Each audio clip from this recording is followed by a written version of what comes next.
Hello and welcome to a Bergkamp Wonderland, an Arsenal podcast. We are live and I am Guna Gimli. So let's have our guests. First up, naked and afraid, it's Danny, the GFP. Hello, mother. Hello. You're not my mum. How do they? Oh, after my shower, I had my bath the other day, and my left shoulder is now going no. So I need some naked virgins to come and rub oil on my left shoulder. So who are you paying to do that? Jason Davis and John Welsh. Are you gonna use sunflower oil? No, they're going to supply their own oil. Well, I said it's oil. Use sunflower oil and turn the heating up. You'll go crisp. I'll be crisp. Crisp and dry. Oh, I won't be dry. I'll be very moist. Oh, I'll introduce our next guest. Next up, our bold Brexiteer, it's Lord Hillwood. Hello, Steve.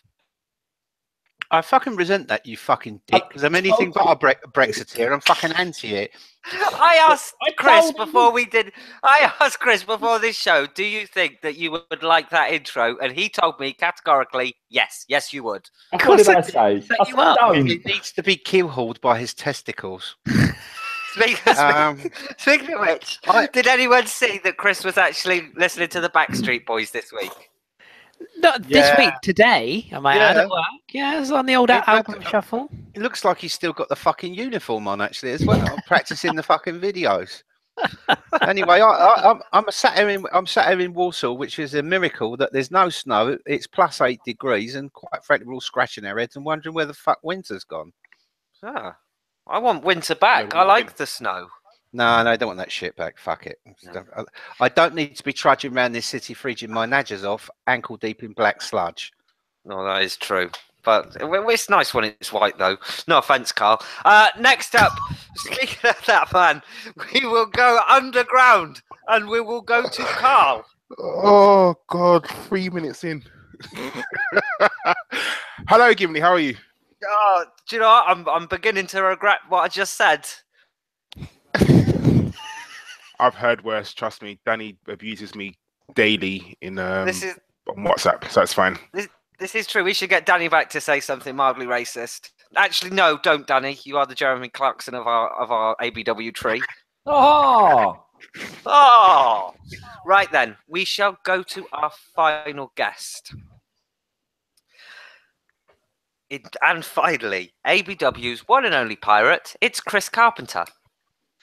Mr. Gimli. I genuinely forgot you were on. I forgot. The silence. Seriously, I'm smoking some very strong stuff at the moment. Ooh. You'd never guess. 2 shows in 2 days. I was back to hosting duties yesterday. It's like the old days. I know. Somebody trolled me. Somebody trolled me on Twitter the other day. I went fishing. I caught some nice ripe people, and somebody's trolling me, going, he's a grown man, calls himself a pirate. It's like, what? You really think I walk around town in like some kind of Jack Sparrow outfit? You fucking bellend. You do wear black mascara, though. Well, not now. Maybe in my youth.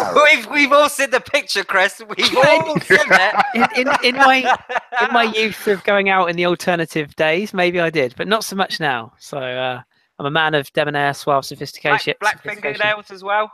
Red was more my colour, But yeah, not so much now. I'm a very clean cut individual now.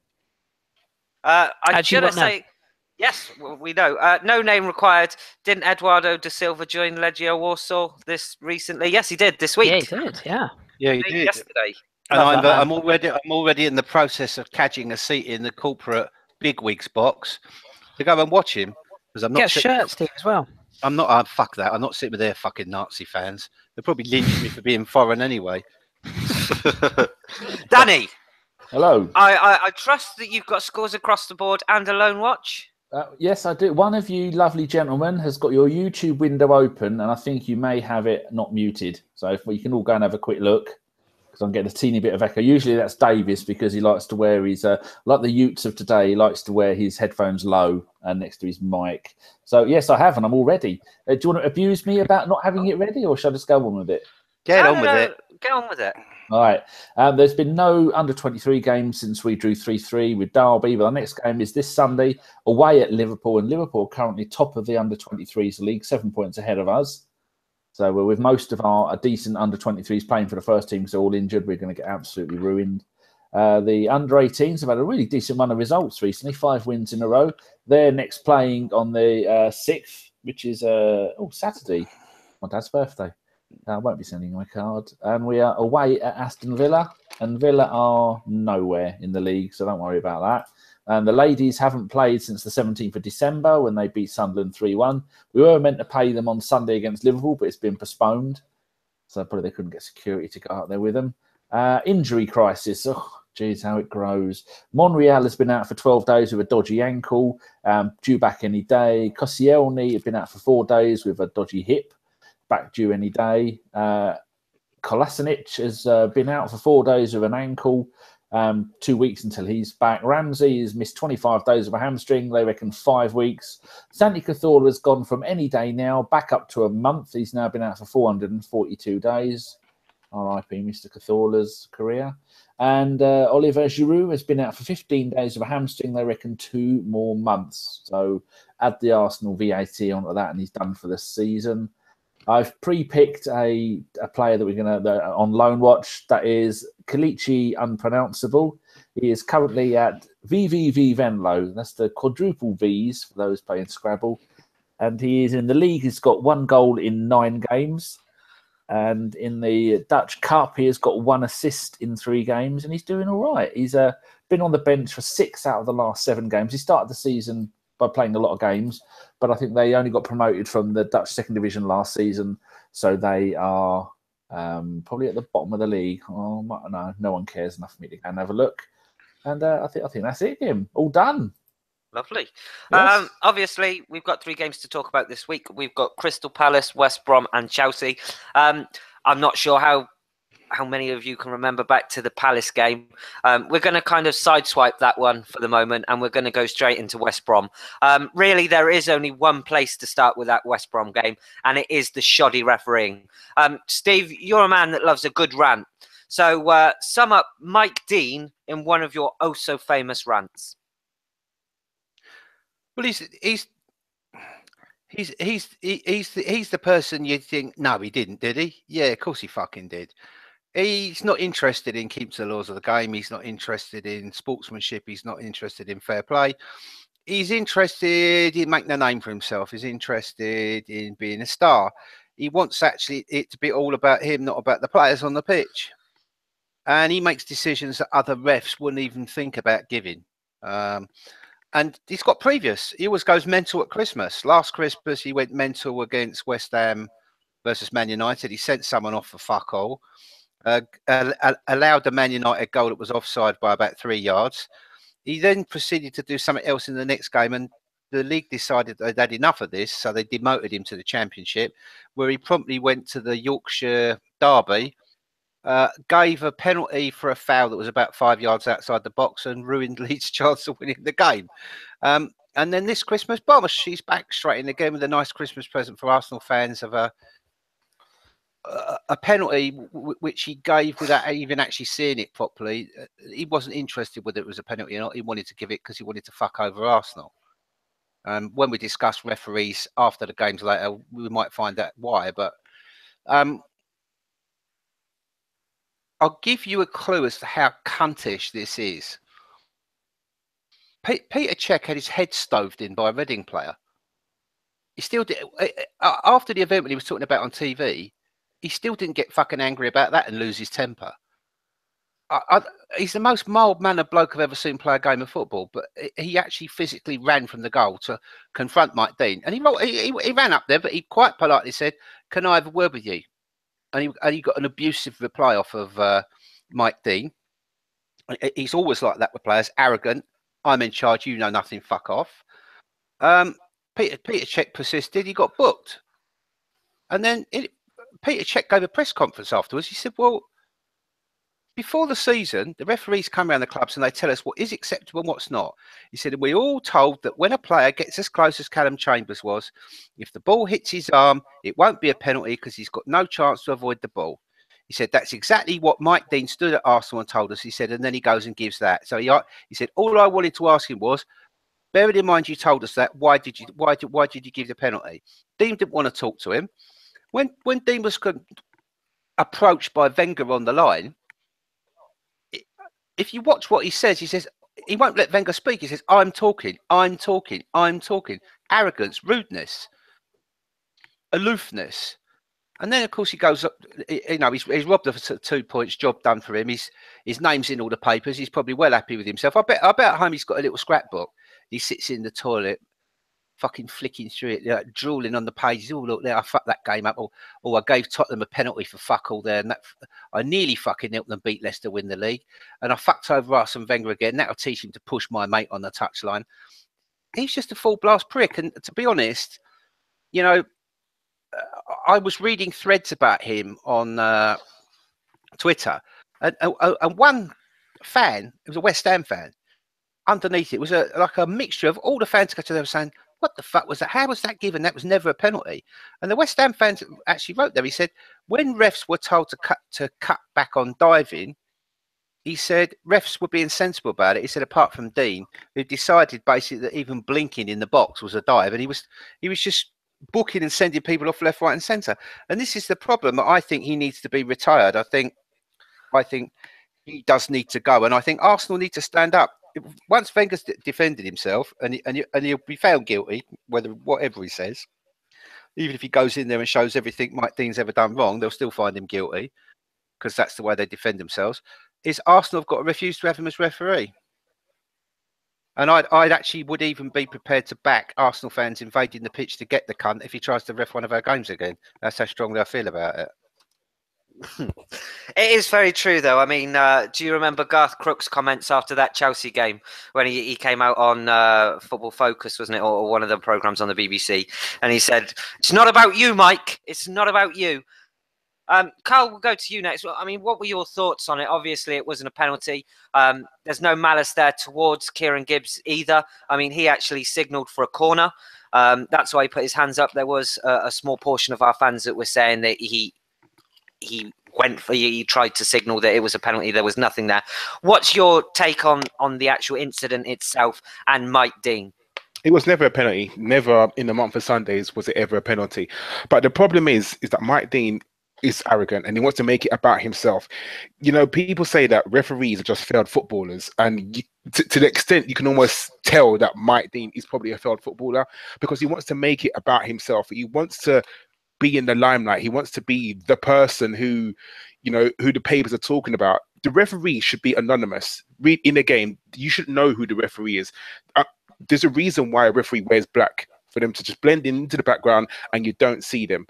But for some reason, we know who Mike Dean is. Why is it whenever Mike Dean referees a game, we know what game referee is? Because he always fucks it up. There was no need for him to give the penalty there. And for me, he's just ruined a game. And even taking off my Arsenal glasses and look at it objectively, there are other fans from other teams who are saying it's not a penalty and it's always about Mike Dean. You can just tell, you can look at him and just tell the guy is an arrogant bastard. He really is. And there's no need for, you can tell, Steve was right. He likes the limelight. He likes people talking about him. He's the sort of person that probably Google himself and think, oh, look what they said about me, or look what's going on about me. There was no need for that. And like you said, Gimli, it was never a penalty. Kieran Gibbs, the closest player to the incident of the opposition, didn't appeal, but everyone else did. Okay, you know, fans are going to do that. That's fine. I feel that he went on a fan's reaction rather than the actual incident, and he almost panicked or whatever he did, because it wasn't a penalty. No way. Chambers is trying to keep his balance, but for some reason he gives a penalty, and you can't even look at it and think, oh, well, maybe it's 50-50. There's no way it's 50-50. There's no way at all. And I guess other people know more about this, but I don't know if we can refuse to have him as a referee. I don't know if we can, but you know, you got to look at it.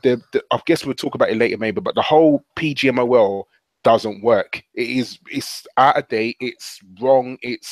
There's so many things wrong with it that we could go into it. It's just wrong. We were talking in our group the other day, and we were saying that the refereeing in this country doesn't reflect sort of the country or the league. There's not one black referee. There's not one referee from an ethnic minority. There's no women. I think there was one woman assistant referee. And you very rarely see her anymore. So why is it the PGMOL is a boys' club, and it's just ridiculous to think that they're not governed by anyone. A referee makes a mistake, he doesn't get fined, doesn't get docked or suspended. He goes to referee in a different league. So why should a double league be punished because of shit refereeing? These guys are professional referees, get paid 70k a year, 70 fucking grand a year, and they still get things wrong. And when they get things wrong, nothing happens to them. They could make the biggest mistake in the world and nothing will happen to them. And that's why it's wrong. They're not governed. I mean, I came out on Twitter, and when Arsene Wenger was punished for his comments, or was going to be punished for his comments, and I said it's a shame that Arsene Wenger has made a perfectly good point there. Yeah, Mike Dean, who's the one that's fucked up, will go away with a well done. It just doesn't make sense.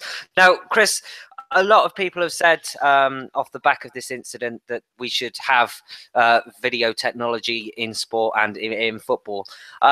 How much do you go with that? Does it take away from the actual game, or do you think, if you've got video technology, then you've got no talking points? I share Arsene Wenger's thoughts on video technology. I know we'll touch on last night again later on, but I'm not really convinced that this problem's ever going to get solved. I mentioned on the radio show last night about this issue with the VAR thing coming in and professional referees and everything. You see that you see what it's brought to things like rugby. I'm not going to call it a sport because we all know rugby isn't a sport. But that is good, though, when you can hear the referee talking to the players. Do you not think as well that there might be some level of respect? Or even if a referee knows that every man and his dog is listening to what he's saying, he might not act like such a cunt. Sorry. I don't know whether it will, though, mate. That's the problem. I think, rugby players and football players are very different animals. And I know some people like rugby. I'm not one. I don't find it remotely entertaining. It's not as anywhere near as big a sport as football. It's not as followed by as many people. And I don't think footballers are as well educated as a lot of rugby players either. And there's a level of respect for officials in rugby there isn't that in football. And the VAR thing comes into that as well. I still think we're going to get lots of players crowding referees. I think we're going to get a lot of question marks over decisions even when they're made.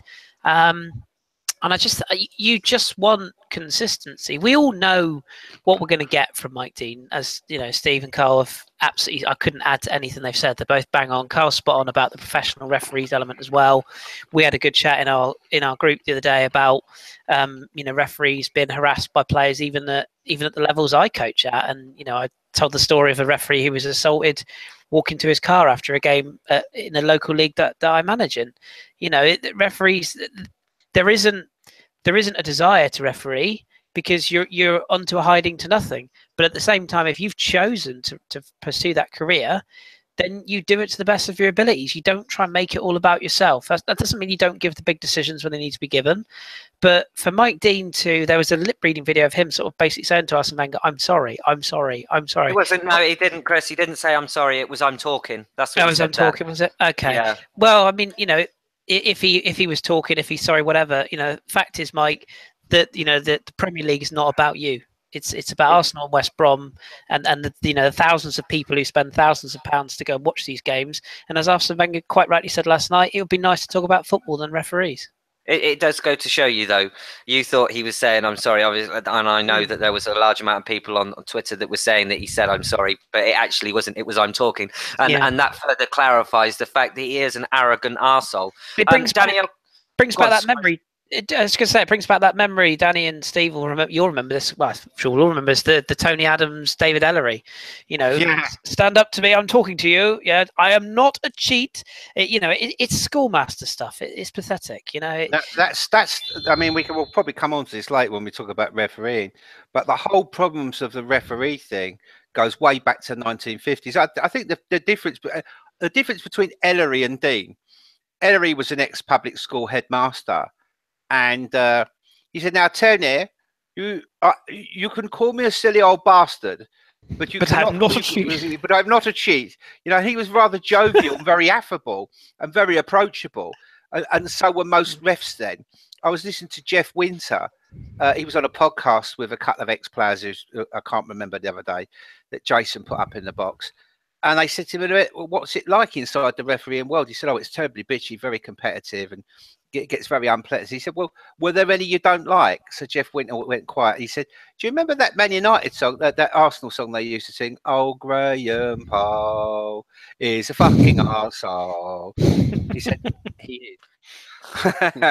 So it just shows you what it's like. But that essentially the problem with refs and footballers is this: the whole of the FA, upper middle class people from the 1950s, ex-army, ex-school headmasters, ex-scoutmasters, and they're dealing with they were dealing with in the 70s with oiks and bods who could play football. Now they're dealing with people from many diverse groups who are all fucking multi-millionaires, but they still talk to them like they're 5 years old. Hey, say, you there, Mr. Durzel. I'm better than you, and you will do what I say. Don't come the cheeky one with me, Johnny Foreigner. And that's half the problem. I'd love to see. Sorry, cut you off again. Just a really quick one. I'd love to see ex-players referee the game, just to see the difference. See it, because a player's perspective on the game and how they've played the game. I'd love to see more of that. I don't think we're going to see it, but I'd love to see it. I'd love to see Duncan Ferguson referee. Oh, can you imagine? Julian Dix. Can you imagine that? Just some little arsehole running up and giving him a right load of old bollocks and getting a straight arm right hook and being Yeah, absolutely. You weren't sent off, you were knocked out. Fuck off. Danny, I want to come to you next. Clattenburg, if we remember him, his comments about Chelsea-Tottenham the other year, and he could see Tottenham imploding, so he just let them do it. Does this mean that there is favouritism and corruption in the referees? I mean, obviously, we've seen Mike Dean and the one last night. What's your thoughts on that? Well, isn't there a thing that a referee must say what team he supports when he starts becoming a referee? And nearly all of them will pick, I support some non-league nonsense, just so then. But we all know they've got their favourites. I think what we need to do is we need to have a whip round, and then Mike Dean and Anthony Taylor, get them both drunk, take them to a strip club, get them an Arsenal kit on them, and take the photos and send them to the FA. Then they'll never referee another game for us ever again, and get them tattooed as well, big Arsenal tattoo on their arse. That's the only way we can get rid of it. I'm just looking at Mike Dean's stats. And this season, he's refereed 28 Premier League games. The most amount of red cards he's given is yellow is 10 in 3 for West Brom. Then it's 7 in 3 for us. I'm looking down. He's the likes of Spurs. He's given them 2 in 2 games. He's given Chelsea 2 in 2. And Man City, he's given them 6 in 2. So he's not too bad with the number of yellow cards he's given out to other teams. But I'm looking for the one from last night, Anthony Taylor, and the most amount of yellow cards he's given has been to Chelsea. Has got 7, Liverpool have got 6, Stoke have got 6, and we're all the way down with 3 in 2 games. So there are a lot more stats if you go to whoscored.com, and you can just go and click on the referee and give you all their stats. But as to what we're going to do about it, well, I believe that that you shouldn't leave it down to the referee. It's just make sure that nothing comes down to the referee's decision. Just play better than that. He's reffing as we speak, Danny. So I'll give you live stats. He's just made it all about him a second ago already. Yeah. Oh, Dora's come. Have you got something you want to say, Dora? Have Tottenham had a penalty yet, Chris? No, I'm sure Ali will be given a free license to get what he wants at some point in this game. Really, really quickly, Gim, I know you want to move on, but just on Ali. Don't you love the fact that every away ground he goes to now, everybody hates him? I love that. It's not just Arsenal fans now.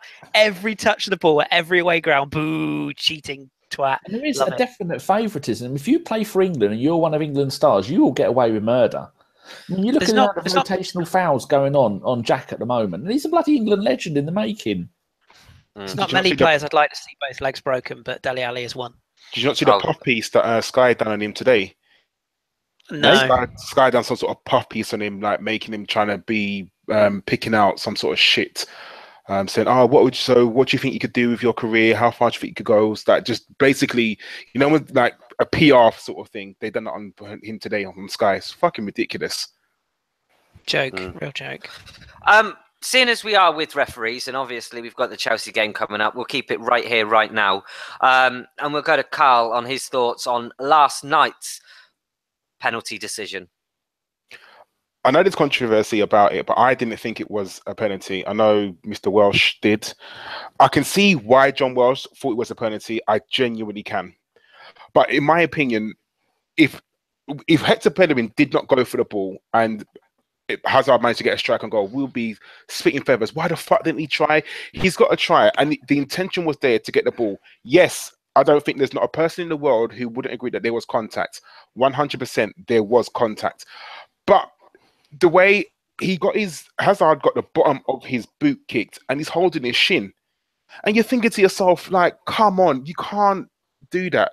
Not every foul, and I think Josh said it best, not every foul in the box or not every contact in the box is a foul. And we've gone away from that. As soon as you get touched in the box, you go down, and referees are so quick to give penalties. I don't know if what Arsene Wenger said about Mike Dean was playing in the referee's head and he thought he had to give it to show back into his guy, but it just wasn't a penalty. For me, it wasn't. There was contact, yes. But for him to go rolling around on the floor, if you were injured that badly, then he got up and took the penalty. It's just the theatrics. And I know you shouldn't really put someone's reputation sort of into your decision making, but for me, the mistakes of the refereeing is just ridiculous. So, in my opinion, definitely not a penalty, and the referee got it wrong again. Okay, Steve, your views on last night? Well, two things before we talk about that. Contrast Niasse from Everton, who got retrospectively punished for, quote, over-exaggerating and acting to win a penalty. That was what he was charged with. Guess who the referee was? Mike D. The referee? No, the referee we had last night. Oh, Anthony Taylor. Anthony Taylor. So, you know, there's a point there. He got a penalty for that. That player got punished. Did that play on the referee's mind? But for me, this is the point. I think, yes, there was contact. The contact was very minimal. I think Hazard play acted, and I think he sought to cheat the officials, and I think he basically was guilty of ungentlemanly conduct and seeking to gain an unfair advantage by simulation. It shouldn't have been a penalty, and he actually should have been fucking booked for it. And I don't think you're going to stop this diving business unless referees are told, you know, if players are simulating, they're screaming, they're overacting. If he gets up to take the penalty, bosh, he's got to get booked straight away. But he shouldn't have been a penalty in the first place. No way. No. I mean, the one thing about that and over-exaggerating, he got kicked on the underside of the boot and he went down holding his ankle. So, I mean, what the hell is that all about? Right, Danny, I want your thoughts on this as well. As in? Penalty or not penalty? Oh, right, okay. I thought you were moving on to something else. We were talking about this before the show started, and I said, well, I think if the referee had the ability to see the replay from all the different angles, he may well go, you kicked his boot, and he went down. Now, whether he dived or not, I don't think they really care about. It's the fact that there was a touch. It's like if you pull someone's shirt, even if they don't fall over, you've still pulled their shirt. But there's no way that he could have seen what was going on, and he's not exactly running towards goal about to score, is he? So as a neutral, you would kind of think, well, you'd probably let that go. But I can see why people say it is a penalty and why people say it isn't a penalty. But I'm always going to be biased and say it isn't. But it's not like he was trying to foul him, though, is it? It's not like he was trying to impede him having. They both went for the ball at the same time, and their feet just barely brushed each other. So I suppose in the heat of the moment, you'd say no. But looking back at it, if someone said yes, you can quite understand why they'd say that. Although. I think it was very harsh. It's guaranteed. It's like there's that picture going around at the moment on Twitter. It's got which one of these two do you think was called offside? One player a mile offside, the other player his foot offside, which is one of our one, and then one of them was and one of them wasn't. We all know how that went, didn't we? This is why I think it's a tricky business getting the VAR involved in all this stuff. I think we either go all the way and go full NFL and stopping every 5 minutes for it, or you just put up with it. And personally, I'd rather just put up with it, because I think if you make football too clinical, then you're going to have people appealing for everything, and everything's going to be analysed a million times over. And I think that takes out some of what football is all about. A bit of bad luck and a bit of dodgy judgment and a few brown envelopes. I think, to be honest, I think there is a lot that could be done on the tech front. I mean, VAR is not the be-all and end-all. Anyone who watches tennis, right, you can see that when the ball's served out, even if it goes out by 2 millimetres, they know about it. So why can't we simplify the fucking offside rule and put chips in players' shirts and boots and put chips in the ball and just line up the pitch that they do a tennis court and use that to indicate when someone's offside. You know, that and going back to the 2 goals that Danny was talking about, and here's where refereeing becomes a problem for me, because you've always had this bollocks about, oh, it evens itself out across the season. Well, sorry, no, it fucking doesn't. Because if you're Swansea and Spurs were allowed to fucking score a goal by a fucking from a diving pedded up little cunt who's dived to get a free kick, and it's given, and they score from that from a yard offside, and they lose 3 points, and they get relegated by 3 points, isn't going to fucking even it out across the season for them, is it? And this is the problem, that because now in football, you know, the prizes, the pros and cons are so big, and you've got so much to lose. Refereeing mistakes can actually cost clubs very dearly. You know, and it's got to be rectified. Before someone takes them to court over it. Well, I'm not sure if they can. I think they have. Doesn't everything have to go through the sporting thing in Lausanne, which is fiddled by fucking FIFA and UEFA anyway? But the Sports Arbitration Board over there. But you know, the point is this: that a ref could have on his wrist a tiny tablet, so that he could watch all the replays that we're getting on TV. He could watch them for 4 different angles. He could even look at it while he's bloody running along, for Christ's sake. You know, there's no reason why refs can't have instant replays to allow them to make a better, more informed decision. There's no reason why they can't have a simplified offside rule so them and the linesman can get it right more often than not, and they're getting beeps in their ears to indicate that they've done the right thing. You can have VAR for contentious shit, but only when the ball's gone out of play. You're still not going to be perfect, but it's got to be better than what we've got now. And I seriously think that the FA have got to invest in a referees academy, and they've got to employ apprentice refs, and they've got to get them in and put them on simulators and train them up on games on TV with the refs' decisions taken out, and then even go to the lengths of having games behind closed doors and letting teams of refs ref these games until they're experienced enough to be lobbed in the amateur semi-pro leagues, build themselves up. So you build like a cadre of refs for the Premiership for the future. But isn't VAR still open to human interpretation? So even if you get 10 replays, if the referee still thinks that it's a foul, it doesn't matter, because he's still him. But it's not, because VAR is not done by the official on the pitch. And my problem with VAR is not that it's going to, you know, I only envisage it being used in when the ball's gone dead. Like, is it a pen? Was it, you know, if you want to review a situation, teams might be able to challenge once or twice a game. But it can't, if it goes upstairs, it can't be to another PGMOL official, because they're just another cunt who's going to defend the ref who's a shit wanker on the pitch as it is. That PGMOL are the problem. They're not the solution.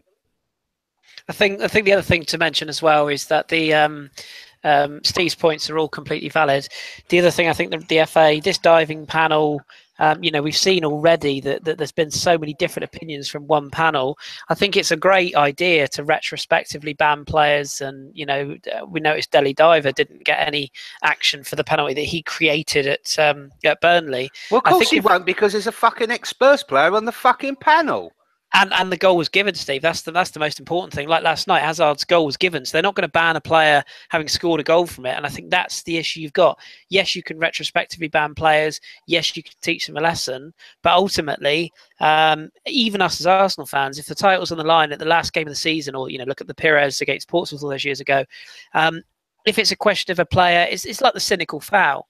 If you know you can get away with a dive to win a penalty that wins you the league, and you get banned for 4 games, you're not going to give a toss.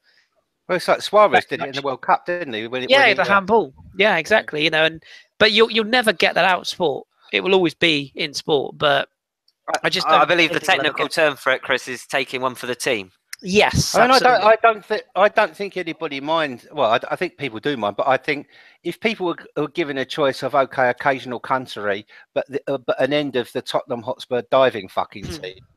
Oh, look, talking of which, there's that pedded up South Korean twat on the pitch as we speak.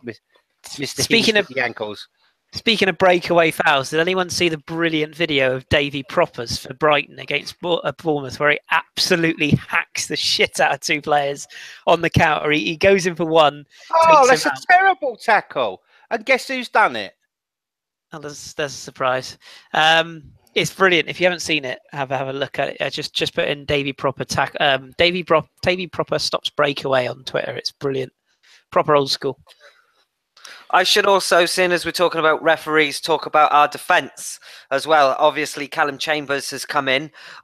Karl, what's your thoughts on him? I didn't think he covered himself in glory last night. No, we didn't have the best of games yesterday, to be honest. And, you know, Rob Holding and Callum Chambers are maybe the future of our defence. You know, whether we play a back four, back three, for the long haul, you think that they're going to be there playing. But Callum Chambers had a really tough game yesterday. I want him to prosper, I do, because I kind of like him. I think he went to Middlesbrough and he done really well. But it's obviously a different kettle of fish from playing for Middlesbrough and playing for Arsenal. I still, I don't know why, but I still don't think he's recovered from that Jefferson Montero game. I still don't, because neither have I. He just doesn't look the same player. I remember before that game, he was really, you know, he was thinking we found a real good player here, and then we played Swansea and Jefferson Montero just, you know, tore him a new one. And I don't think he's quite recovered. His positioning yesterday was really bad. His decision making, his passing, everything was just off yesterday. Sometimes you can look at it and think maybe it's just a one-off game, and I'm hoping it is. I genuinely hoping it is, but he wasn't helped by his other colleagues in defence as well, because Mustafi, for me, didn't have the best game as well. And Rob Holding, he was okay, but he wasn't good. But then again, no one in our defence was good, to be honest. No one came out shining of that game. But I'm just hoping that it's a one-off game, and then if he does play the next game, then, you know, he'll be back to a good standard. I mean, I was watching yesterday's game, and the one thing that struck in my mind the most is how much space we gave Alvaro Morata. I mean, the amount of times he was put through on goal, was it 3 or 4 times he was clean through? The massive gaps between our defenders, how far up the pitch our defenders get caught when, let's be honest, they're not massively pacey themselves. But that's nothing new, game. That's nothing new. That, like we was talking about earlier, the Liverpool game. Look at the Liverpool game, and that just shows you everything. So it just goes to show you it's not the individuals. It seems to be a collective, a team thing. Because how can you change the defense, but the same results happen? And we've said it so many times before. How ironic is it that our assistant manager is Steve Bold, yet we can't fucking defend to save our lives? I mean, Kris, a lot has to be said about the coaching and who coaches these people, and why just defensively are they so awful? Yeah, I mean, it's difficult, isn't it? I think the one thing, particularly with regards to coach, and I agree with you guys. Steve made some good points in our group today about it. Thing we have to accept, and we do have to accept, you know, as long as Arsenal is in control, you know, of the club and the coaching, he will pick how it's coached, and it's very clear. Arsene Wenger has been at this club for 21 years now. He didn't come in as a defensive-minded coach. He's never been a defensive-minded coach. It doesn't interest him. You know, we've had very high-profile people in the game who know him personally. You know, who have said it's not the sort of football he enjoys. It's not what he enjoys doing. It's not his day-to-day. He likes free-flowing, enterprising football, and you know, some of us would argue that even we're not necessarily playing that enough these days, but that's what he likes. He likes offensive players. He likes wing backs and dynamic players with skill and technical ability. The idea of sort of a lumpet player is not his cup of tea. And if you look back to that back four that we played in the Champions League with, was it Flamini, Toure, Senderos and Abue, wasn't it? I think I'm right in saying they were the four. You know, all of them could play a bit. You know, Senderos arguably the weaker of the four, but they were all sort of technically decent, and they could all move, they could all pass. You know, they all had a bit of ability. If you go back to the back four, the George Graham era, it was a very, very different style. It was the collective. You know, it was the unit. There was no individuals. Yes, Tony Adams will go down as a legend. Martin Keown will go down as a legend, as a marker, as a man marker. Steve Bold as an organizer. Nutty and Dicko as two solid, dependable fullbacks. But as a unit, along with Seaman, it was always the Arsenal back four, back five, the hand in the air. Now we've got sort of a team of individuals who all bring something different, but it doesn't seem to mesh particularly brilliantly. And I think that's probably the one area that Arsenal if you asked him now, I think even he would admit, certainly after he's retired, he will, I'm sure, that that's not the strength of his game. And I, like the other guys, I'd love to see a defensive coach, or something I would really, really enjoy, us going out, spending some decent money on a shithousery centre-half. And what I mean by that, like Steve would say, someone like a Konstas Manolas, someone who's, you know, brought up in a country like a Greek centre-half. I know we signed one today, but, you know, a rugged, nasty bastard who's got a bit of pace and can put someone up in the air, because you can't coach that out of a player. If they've got it, they'll have it for their career. I don't think any of our defenders are particularly nasty. Even Per Mertesacker, nicest bloke in the world. Koscielny's good at a sly foul. But the rest of them... Although, did you see Per Mertesacker, that video that was doing the rounds? I know it's from a long time ago, and for some reason it's surfaced again, where that kid trolls him and holds out his hand for a handshake, and then he looks at him like he just he's going to murder him. Yeah. And I mean, you know, he's got that in him, and he, you know, he's a captain of Germany. He's got that in him. But do you know what I mean? Like, you watch, Shitbeard will tell you, you watch Serie A, and you watch some of the tackles that go in there, some of the Juventus boys, the Bonucci's, the Barzalis, you know, the back of the day, the Cannavaros, you know, cultured centre-halves who could play a bit, but fuck me, they'd go through you without a moment's hesitation if it was a question of stopping a breakaway or, you know, putting the body on the line. I think Mustafi's probably the closest we've got to that. But it's not. Costa Curta was a nasty bastard. Yeah, he was. Baresi was another one. Oh, Baresi was a classic. And but I think, and the butcher of Seville, Goico, whatever his name was. Oh, Goico, yeah. I mean, I think it's like, it's just you would like that, wouldn't you? And sort of almost Xhaka at the back, that sort of style player, just because it puts the fear of God into you. I fucking hate John Terry, but he was the master at it, you know. And if you breathe for a second, this Wilson, he says, "Do you think we cheat enough under Wenger? You can call it the dark arts if you want." See, we weave that stuff in, don't we, Gimli? We do. Arguably, we don't. You know, we don't. We We're a nice club, aren't we? You know, we're the nice. He doesn't want to play dirty, does he? He doesn't rotational foul. He wants to play the proper game. He wants to be a gentleman about it. But then, in theory, would you rather us not play the right way? I think I'd rather us play the right. I can't. Vieira away. They fucked everyone up. I can't imagine being a Chelsea fan under Mourinho or a United fan under Mourinho watching that shit every week. I mean, it can't be enjoyable, can it? Even if you're winning games, it's just but they deserve it, though. Well, yeah, true.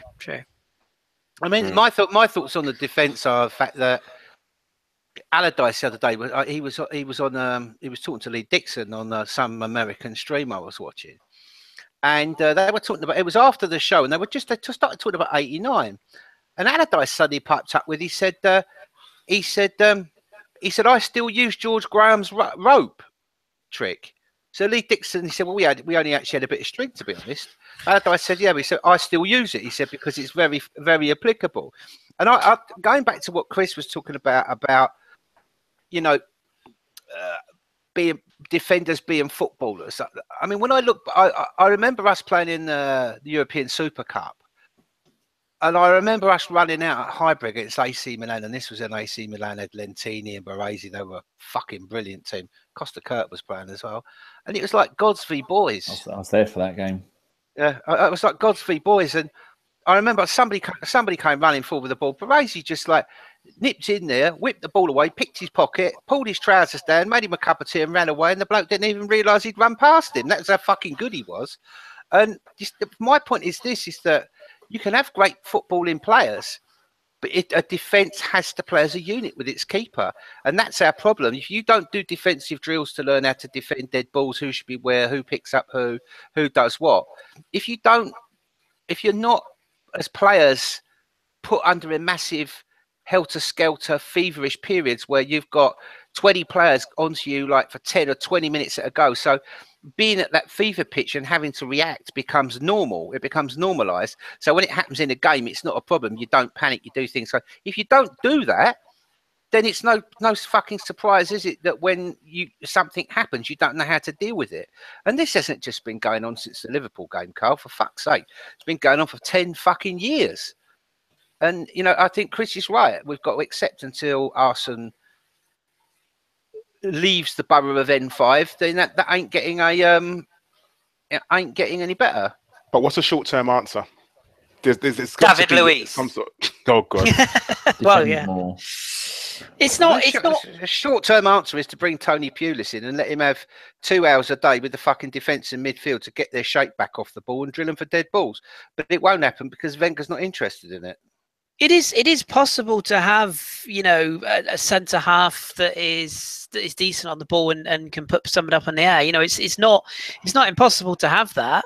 It just depends how you want to defend, and the game is changing. Everybody wants that. You know, David Luiz is a prime example. That footballing centre half. You know, Bonucci and what's his fella called who plays with him? Chiellini. Chiellini's, you know, decent on the ball. He's got a brilliant passing range, but he's an absolute arsehole. And that's, you sort of want that. And you want your centre-half to be commanding and dominating in certain areas. You know, your fullbacks are becoming, I would argue now, particularly under Guardiola, fullbacks are becoming almost the most vital part of any team now. You know, more vital than a centre forward, more vital than a holding midfielder, more vital than a number 10. You know, the fullbacks are absolutely crucial to how a team operates. So if you're going to push fullbacks on, you've got to know that you've got 2 or 3 really strong, dependable centre halves who can put someone up in the air and do that organising and do that, as Steve would say, shithousery. You need that, and until Arsenal goes, it won't be there. You know. Do you think communication's not there in their back three as well, is it? I mean, like, it wasn't last night, was it? Well, fuck me, no, of course it wasn't. They all stood there like cunts, like pissing at the urinal as fucking Alonso sauntered past the score, cunts. But no, I mean, I think the problem is that Chiellini can do that because he plays for Everton. If he tried that in the fucking Premier League, he'd be sent off every 5 minutes. I mean, there's a lack of communication there, Chris, isn't there, as well? Yeah, I agree. Yeah, lack of understanding. Kos isn't a shouter. Per's not a talker. Mustafi talks. You can see him trying to organise, but the problem is he's trying to organise. And Chambers last night's pointing out to him, actually, you're responsible for fucking Morata getting through in the first place. You can't. Do you also? Sorry, to go on the back of what Kris just said there about putting players up in the air and someone who's a bit of an arsehole. Do you think that's why we were all so happy when Kolasinac came in and, you know, we were all calling him a tank, a beast? He was putting people up in the air, showing he was a nasty bastard. Do you think with him we got a little bit of that in the team? And do we need that in a centre-back, Karl? Yes, I do. We do need someone who is a bit horrible. We do need someone who will kick you, look at you and say, try that shit again and I'm going to break your ankle. You know, there's no one in the squad who, you know, who strikers are scared to run at. And it's a bit of a shame. And, you know, like Steve and sort of Kris alluded to, we do need someone who is a bit nasty, who is a bit horrible, who, you know, will take a yellow card on purpose because just to let, you know, I don't want to go into, oh yeah, the old school days of letting them know you're there, because I don't want no one to injure no one. I don't, no matter who it is, I don't want any of my team to go out and intentionally injure someone. But unless I do want, unless it's Dele Alli, obviously, yeah, of course. But at the same time, you know, I want my players to be footballers, but I do want someone to be a bit horrible. Do you remember in the cup final with Per and Holding, where they were rotationally going up to Diego Costa? Yeah, and something like that. You know, when I think it was Holding that was going up to him saying, "You're mad, that you're an idiot. What's wrong with you?" And the Per was going up to him saying, "Oh, it's all right, mate. Don't worry." You know, pop off giving him a head fuck. Something like that would do all the time. I would love to see that, but you know, it just doesn't happen. And we know that until Arsene Wenger goes, I don't want to make it about Wenger in or out, but until he goes, the coaching is not going to change. So that's why I asked him what the short-term answer is. Is it buying a new player? Is it, you know, changing the defense? I mean, we've gone from a back three to a back four to a back three to a back four. I know Kris, like me, doesn't like the back three. I want to go back to a back four because I just think we're more stable like that. But, you know, I think without having a settled team, because at the moment we haven't even got a settled defense. We don't know who right now who would be your was playing a back three or back four, who's the first team defenders. You know, you got Koscielny, who is literally playing on his last legs. You got Mustafi, who's rash. We're playing a left back at left centre back, although probably he's playing his best football where he is now. Then you've got two young guys filling in who are sometimes good, are sometimes bad, but do they need more games? So our team is not settled. The defense is probably one of the most unsettled parts of our team, and that's why, not the only reason, but part of the reason why we're just not playing defensively well, not just at the moment, but recently. And we're not alone either, are we, Karl? Kim, you know, we're not the only team in Europe looking, or in England even looking for centre backs. I mean, you know, would you take the Man United? Like, would you take Phil Jones? You know, would you take some of what Chelsea have got? I mean, Cahill's on his last legs. Christensen's been impressive, in fairness, but you know, the two lads at Spurs are very decent on their day. Sadly, I have to admit that. Well, one of them's on the move, isn't he? Because he won't sign his contract. Exactly, yeah. I mean, Liverpool just paid £75 million for a largely unproven, sulky ball-playing centre-half. Yeah, I mean, you know, 75 million quid. We paid 2 million quid for Rob Holding, who, you know, he could turn out to be Carl Jenkinson, or he could turn out to be Martin Keown. You know, he's a young lad and he'll develop. I'd rather take a chance on 2 million than put all my eggs in 75 million quid on a player who essentially down tools to force a move. So, okay, so if we're talking from this, then this fella, and I ain't even going to try and pronounce his name, that obviously is Sven's first sign-in for us. Can you get Danny to do it, please? Danny, find the name of the kid we signed today, and yes, Con. His name's Con. You mean Matt? You mean Matt? Yeah,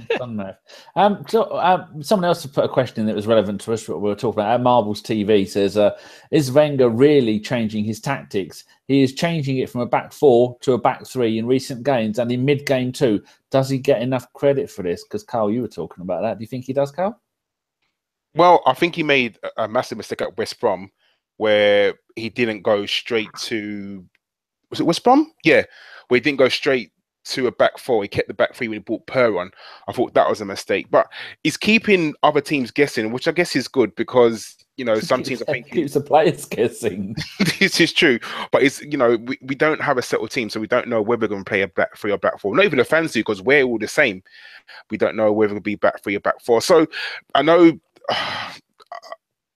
Kris doesn't agree with me when Wenger doesn't do tactics. I'm not saying he doesn't do tactics, but I don't think he does them often enough. Yeah, the man's been in the job 21 years, so clearly he's doing something right. And I'm not saying he's a master tactician, but he's doing something right. But I guess there are times like the West Brom game when, you know, I think everyone, even in our group, we was thinking, why is he not just gone straight to a back four and brought on a striker, because we was looking for a goal, but he kept with his back three. I guess because he believes in his philosophy and he believes that that's the way to play. So he sticks with it. So with that said, then, Steve, we'll go to you. Is there a serious case for us needing to go out and spend some cash on a brand new defender in January? Well, I think the problem is, yes, there is a case for it. The problem is where and how much, and it's, everybody's looking.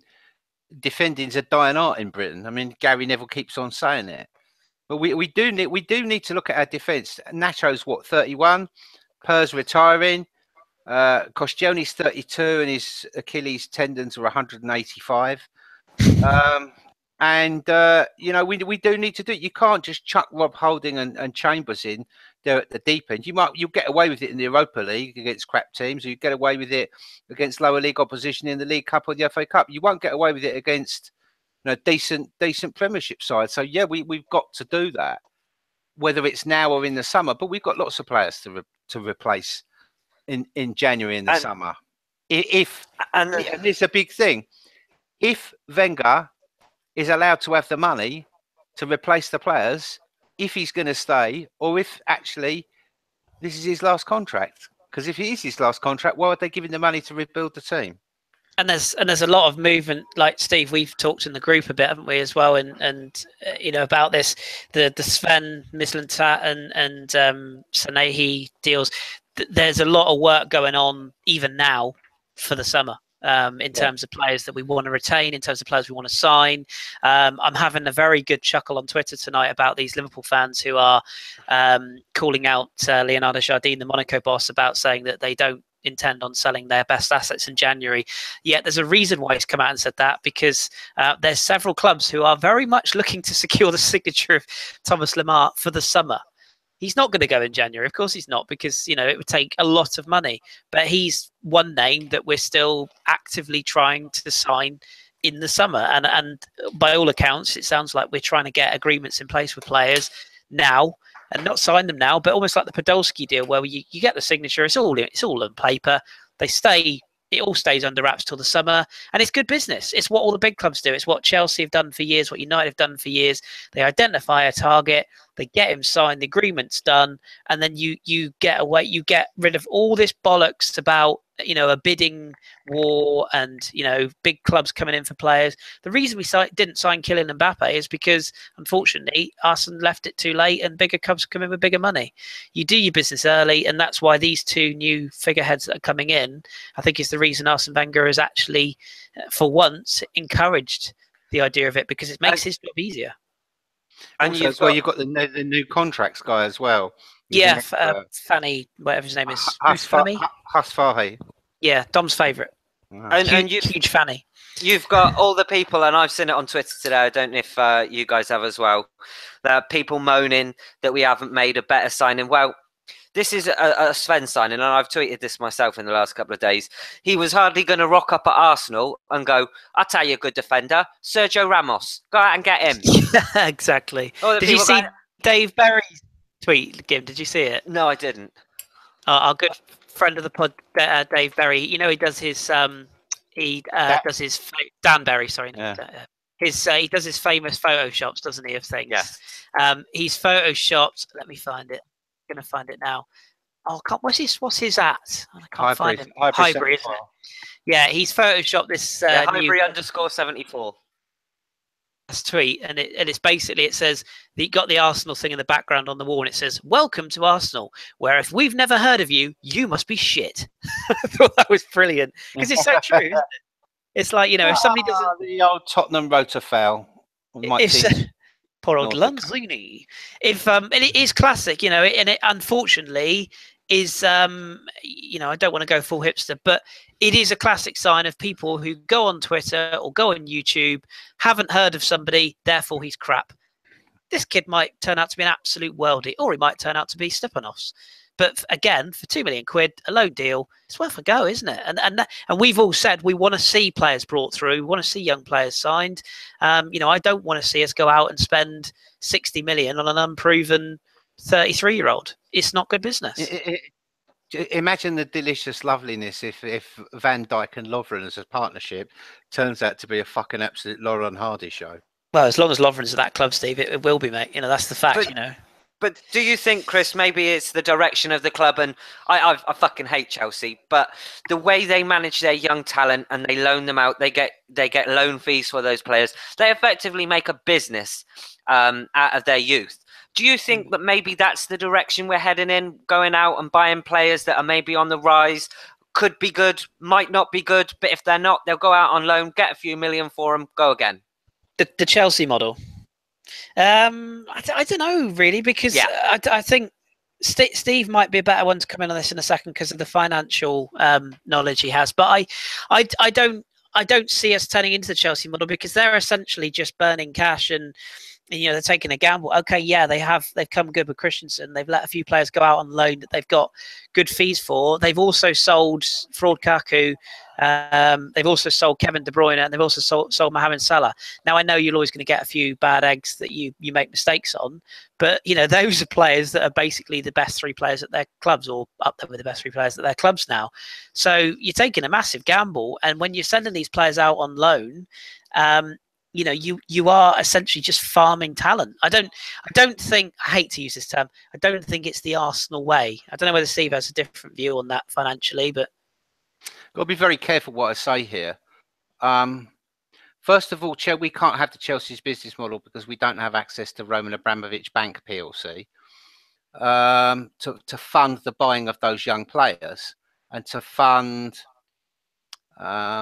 an incentive scheme to agents to want to let Chelsea buy their players, and work with the sort of agents that Chelsea work with to move those players around from club to club and get those fees. There is also an issue about who owns the clubs they go to, and the real reason behind the thing is not to make money as a profitable business. It's to increase Chelsea's turnover so they get round financial fair play rules in the Premiership and in UEFA. So their first team wage bill can be a lot higher. As Kris said, it comes at a massive price. It depends who your manager is. If your manager's Conte, or if your manager's a good manager and he's looking at players, he might make one mistake. Okay, so Fraud Kaku getting let loose to Man United. Yeah, that could be counted as a mistake. Letting Kevin De Bruyne and Mohamed Salah go, you might be blotting your copybook and going for a gold medal in the cunt stakes there at the Olympic Games. Especially if those players were sold because their manager wasn't their agent wasn't Jorge Mendes, and the ones you bought were Jorge Mendes. But that's a completely different point, and I couldn't comment on that possibly. But no, I agree with Kris. It's not the Arsenal way. They're not going to have a talent farm. As far as I understand it, Mislintat's mission is to revive the youth setup first and to bring in players either that he feels are close to playing in reserves or first team, farm them out, get them loan experience to build them up technically, or to bring players in for the reserves or for the youth team at the moment. That is officially what we're told. Obviously, he's up to other stuff as well. But I don't think Arsenal can have such a level of investment in a youth scheme like Chelsea have got, because it requires them to have the turnover to pay the wages, and we don't have it at the moment. So there you go. I was going to say, there you go. That's pretty much the defence covered. One player I did. There, you stayed. You were on mute, you tit, weren't you? Yes, I was. Just shut your face. One player I did want to talk about was Lacazette. Obviously, there's been people that have said he's not very good. Now, I watched him last night, and I thought he was absolutely superb. I thought his movement was fantastic. The only thing missing really was goals from him. But he has given us goals this season. And his first season, I'd like to think with any new player brought in, if they can have a positive effect in their new season, then that's good. I don't expect to see the best in a new player until at least the second season. But Lacazette, and Karl, will go to you on him. What's your thoughts on him? I looked up Lacazette's stats earlier on today, and so far he's got 8 goals in 22 games, I think it is, and 3 assists. When we signed Lacazette, I was hoping for, I'm not going to lie, I was hoping for better. 8 goals from 22 games from your star striker. Should he have scored more? Yeah, potentially he should be in double figures by now, I think, because we're now into the second half of the season.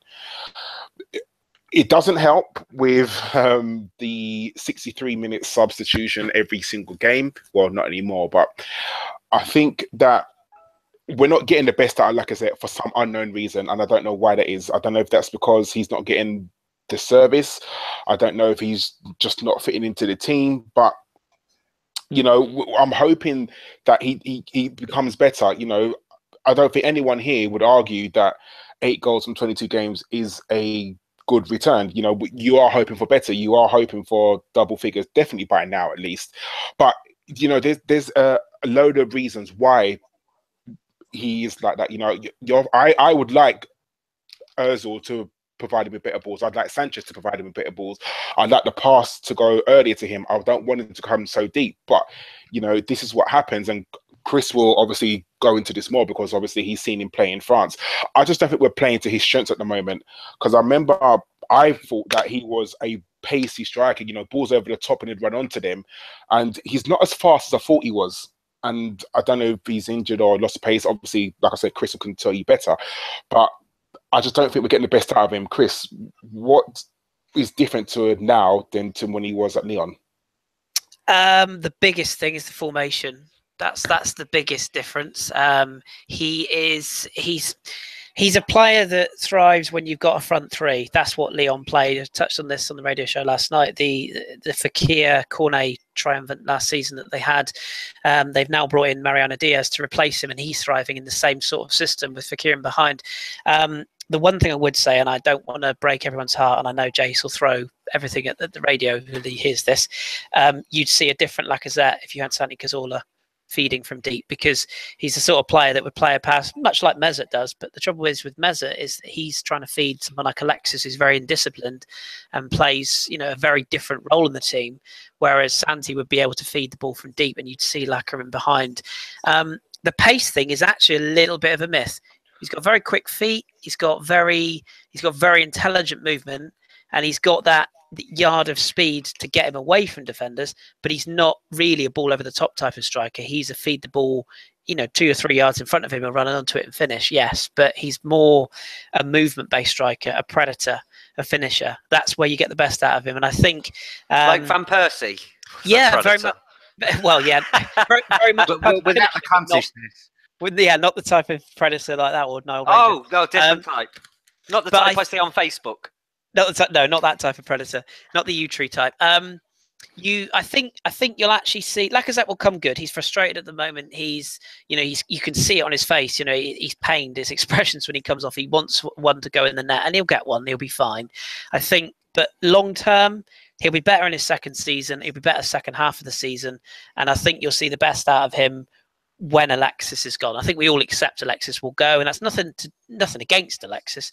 But I think when you've got a striker like Lacazette, you need to use Mesut Ozil to feed him, and you need to have him as your primary weapon. Whereas at the moment, we're trying to sort of shoehorn him and Alexis together, and it doesn't work unless you play an out-and-out front three, which would involve not having Mesut Ozil, in my opinion, which you can't do.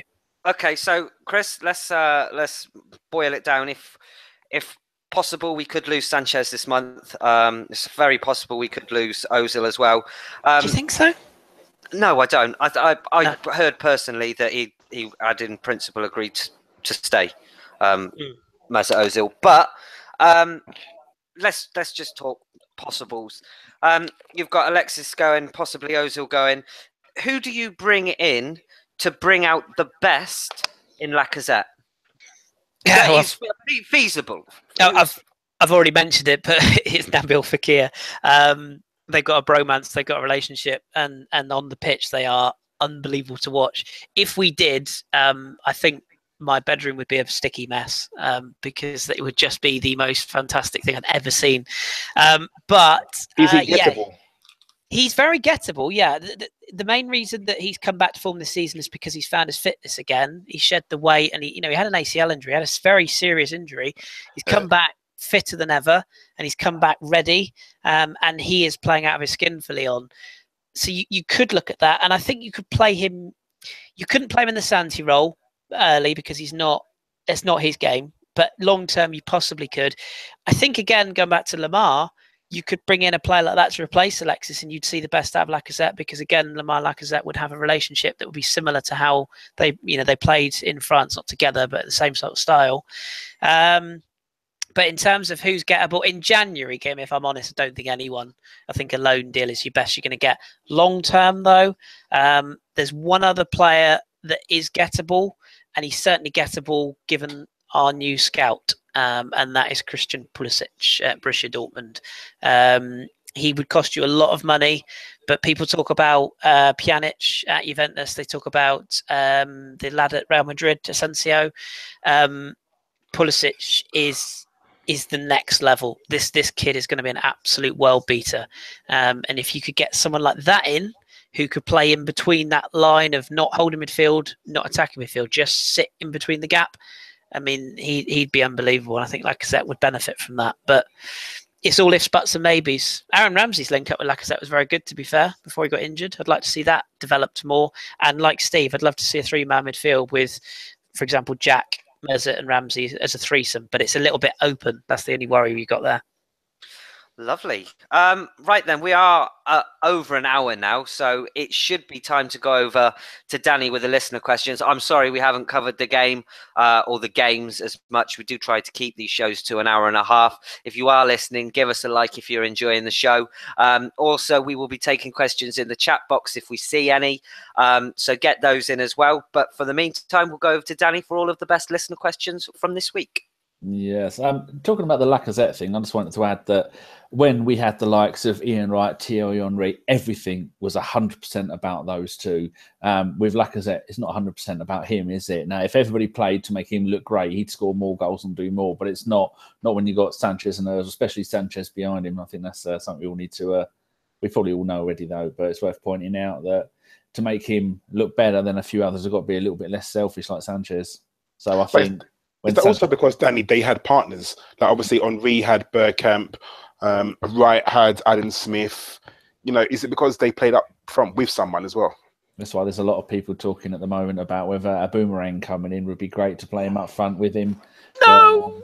No. We're not getting him though. Surely we shit ourselves at the numbers that Dortmund come back with. Do you know what that is, Gim? Sorry, Danny, just very quickly. Clicks and hits. It's clicks and hits, and it's more importantly, it's his agent. He's fallen out with Dortmund. He's been an arsehole all season. They tried to ship him off in the summer. They didn't manage to get him out the door, and they are trying to get the biggest price possible for a player who doesn't want to be there. And as good a footballer as he can be, Pierre-Emerick Aubameyang, it's all about him.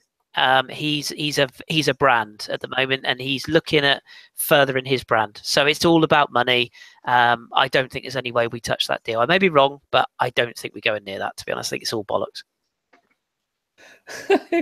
First question in from our very own John Shipman Jr. the Welsh. So, Danny, no, it's not Christmas yet anymore. Kelly WhatsApped me the same question, Danny. So why has Danny got his tree out? I said because he's a mong. 12 days of Christmas go from Christmas Day until the 36th of December. Because Sean hasn't taken them down yet. She's a lazy cow. When a child, Steve will know this, when a young girl doesn't get her own way, she'll stand there and stamp her feet and go, ooh! Sean's 19 and a fucking half. And today I was woken up with her stamping her feet and screaming because she's going down to London with her mates for a night out and she couldn't decide what to wear. 19 and a half. Who are you? Blackburn George?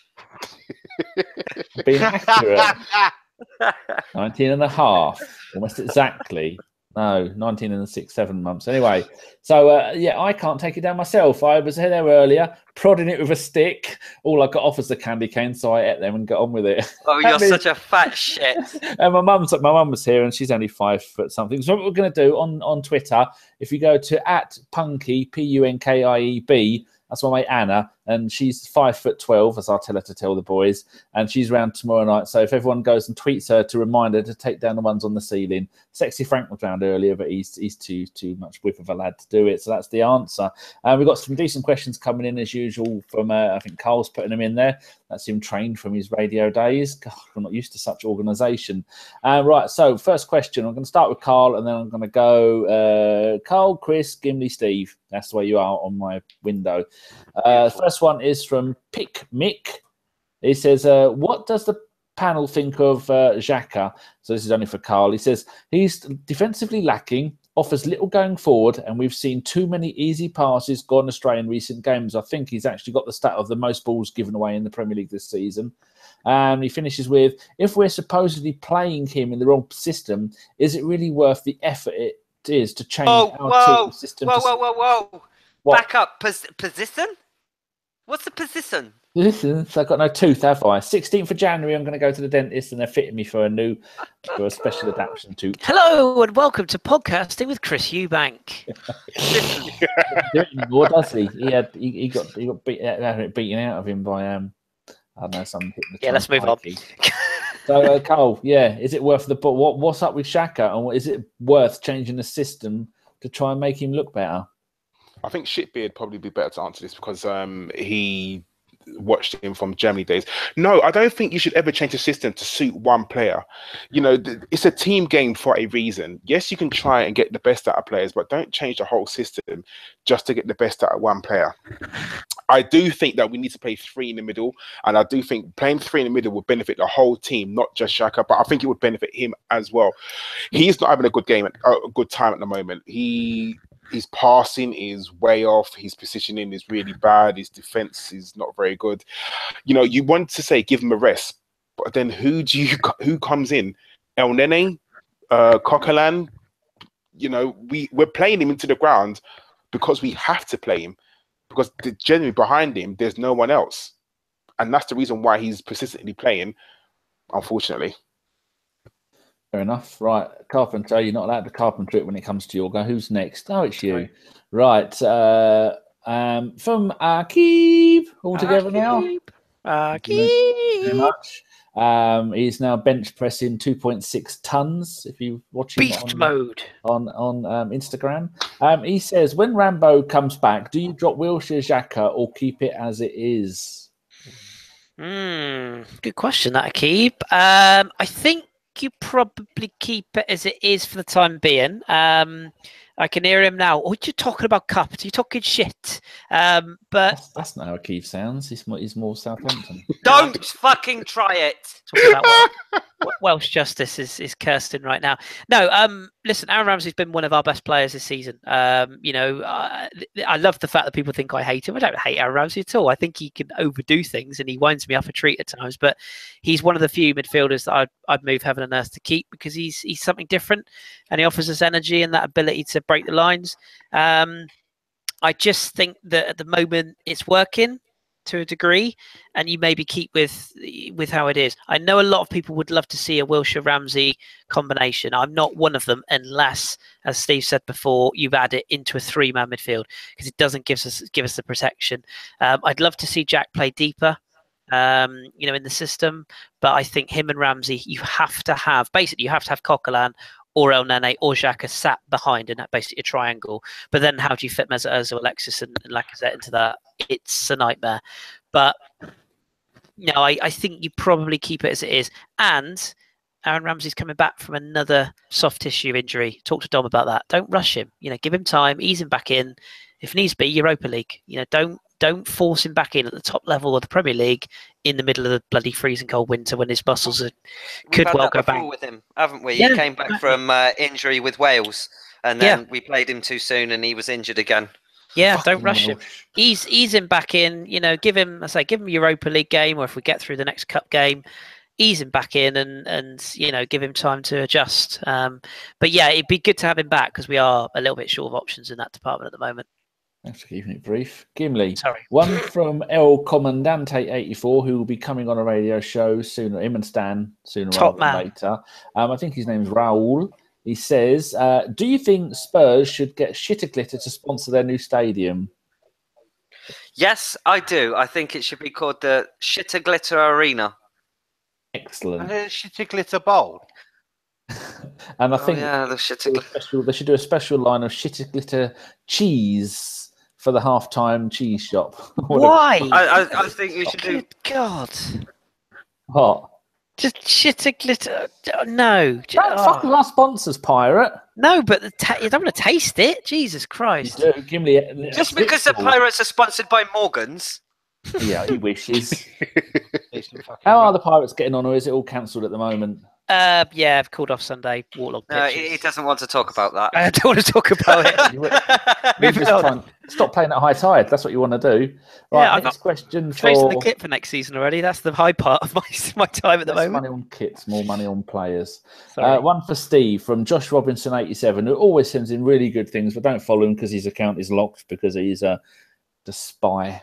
He says, what's your favourite thing about having Jack back? Being at games, I love how he absolutely balling at players off the ball, as at set pieces, etc. He ain't afraid to do it and call players out. Probably this is something which isn't seen as much on TV, which is I always say to people, when I think the first 5 or 6 games I went to, I didn't take any notice of what was going on the pitch because you like this looking around, well, back in the old days when people weren't on their fucking phones or iPads, looking around listening to the songs. Yeah, so my favourite thing about Jack being back, all his shithousery. I was highly delighted that he tried to take Fabregas out last night, which amused me greatly. And I did forecast it in the group, as you'll remember, that he'd have a go at it. He did. But also, I like the fact that he just considers that all players are equal, and if he thinks Alexis Sanchez is being a cunt, he tells him. I feel like Mustafi does as well. But I think he's actually learning a bit now. That he's getting a bit sneaky. Like he left his leg lurking around last night to see if he could do a Dele Alli. He takes fouls, but he actually sort of like has the foul before it occurs, if you get my meaning, and seems to get away with it off a lot of refs. Are now wise to the fact he's been bashed up badly, and sort of like he seems to be getting some sort of sympathy. But my unfavourite thing is perambulating around off the ball at times, and that's a good word, Stevie boy. You win at Scrabble. A couple of times last night, perambulating around the fucking middle of the pitch like some old Doris down Southend Pier, looking forward, left and right as the ball went behind him. See, people, we often mention on hold on, Chris. We often mention on the shows that all the way during the game, Steve does nothing but leave messages because he's too lazy to type, and it's just this for 90 minutes every single game. It's amazing, Chris. I think John Welsh put some perambulating oil on his genitals at one point in the past. What was that video he put in the group earlier? I opened it up. And Kate was sat next to me. I closed it down immediately just because she didn't think I was looking at dirt. What about Ellis? He's disappearing. What's going on? Poor old Ellis opened it up in the middle of the staff room at work with a load of women in there. It's like, it was the lead up to it. It was, have any of you done this? And I was like, where the fuck is this going? He sent me a private video. I bet he did. About 2 minutes long. I had to say to him, I said, John, before I play this, it's not dodgy, is it? Talking about his new headphones. Of course it's dodgy, John Wilson. Alexa, can I go to prison for what John just sent me? Actually, what you do is you get it on your phone and Alexa says, Danny, don't open that, you'll get 6 years. You know what made me laugh the most though about it? Not only that it had been put in the group, but the one, I can't remember who it was, commented as well, but they said, and she's got dirty socks. Yeah, that's right. Yeah, could have at least like. Gim, just very quickly sliding it into, as Mr. Faber has just put in the chat box there, evening, Mr. Hollick. We keep it clean now. We got to keep it clean, David's here. Back to Arsenal. Put the gentleman hat on. Just really quickly on Jack Wilshere. I know not everybody likes my positivity and they think I'm a Wenger suck off and all this. I believe you got called a twat the other week. Oh, I get called out on a bloody hourly basis, mate, and about every weekly basis. But isn't it just genuinely fucking nice to have Jack Wilshere back in an Arsenal shirt, playing with passion, talking about the club? You know, he's fallen back in love with the club again. And whatever you think of Jack Wilshere, whether you think he's, the greatest thing since sliced bread, whether you think he's overrated, underrated, whatever, it's just bloody nice to see essentially one of our own players, not like Harry Mong, I don't want to start chanting that, but one of our own homegrown players. Playing for the shirt, playing with passion. That celebration for me last night, that sums up Jack Wilshere. He loves the club and he's proven a lot of people wrong, me included. I really did fear for his career. I didn't think he could ever get to this level again. And it's just in a sea of all the negativity that we have, I think it's just bloody nice to see, a player really playing at the top of his game and getting the credit he deserves for working hard to get where he is. So I just wanted to chuck that in, really. That was all. I think also as well, the longer he doesn't play for England, the more pleased I'll be. Absolutely, yeah. Keep him away from that shithousery for as long as you can. Yes, keep him out of work, keep him fit, and keep him where he can be a fucking asset to the club. Well, I remember having an argument with Jason on the podcast. Surely not. Couple of weeks, yeah, doesn't sound like him. A couple of weeks back, and it was about Jack Wilshere, and I remember him saying, "What has he done?" That was a bit. Who is she? Who is she? But no, I saw that goal last night, and I saw his celebration, and I thought, "Fucking put that in your pipe and smoke it, Davis." Right, shut up. Moving on to the next question. This one is for I forgot who's next. Is it Karl? I think it is. Yeah. Yeah. This is one that you've put in the chat window from Michael. Is that Harn or HAM? I don't know. They're your eyes. I can't fucking see. I think it might be Harney Man or Hammy Man. Probably Harney Man. He says, would anyone else have considered Per coming in and working with the first team rather than just the youth? So everyone can answer yes or no, Karl, and I'll give you a proper question after. Yeah. Oh, Chris. Sorry, I missed the first part of that. Would you have Per working with the first team rather than just yes or no? No, not now. No. Keep to the youth. That's his job. Leave him there. Gimli, yes or no? Yes. Steve? No. Right, okay. Right, question for Karl, a proper one from No Nickname Required. He says, regarding the Chelsea game, why do referees keep stopping showing to play advantage after a foul just because we have the ball, while giving a free kick would have given us a bigger advantage. Good luck with that one. Just to keep the ball rolling, I guess. I guess we don't want play to be stopped. So, whereas if the ball's rolling forward and we've still got hold of the ball, then that's the advantage, I guess, rather than bringing the play back, stopping it. That's the only thing I could really think of. Because then sometimes if you bring the play back, you know, players will start moaning and everyone will be like, well, we had the ball. I was going to pass it on to X player and he would have run it in goal. So I think that's the reason why. I think they're told to give advantage wherever possible. But let's not forget, if there is no advantage, the referee can bring the ball back and give the free kick. Okay, right. Another one from Michael Hammyman. Another quick yes or no from everybody. Chris, yes or no? So we'll start with Karl. Do you think Lacazette will come good in the next few years and become an Arsenal legend? Karl, yes or no? Arsenal legend, no, but he will become good. Chris? Yes, I think he will. I would bias, but yeah. So am I. Gimli? Yes, no doubt in my mind. Steve? Yes, I think he will. I think at the moment, I think he's going through a drought, and I think he's trying too hard. He tried too hard last night. If he hadn't tried, once he scuffs one in, he'll fucking score a hat load. And I think he will, partly because we saw at Lyon he had plenty of opportunities to go, and even when it got tough, he stayed and played and scored goals. So I think he's a loyal bloke, so that's really good. And soon as Mr. Getting everybody's fucking way Sanchez is ruining fucking Manchester City, the better. Dele Alli's just dived, by the way. I was just going to say, Steve, don't look at the TV. Dele Alli's just thrown himself to the floor. Standard. You utter cunt. Yeah. Got a bit of time delay here. He went down quicker than David Pleat's bird in King's Cross there. Oh, allegedly. Allegedly, he was fucking arrested for it.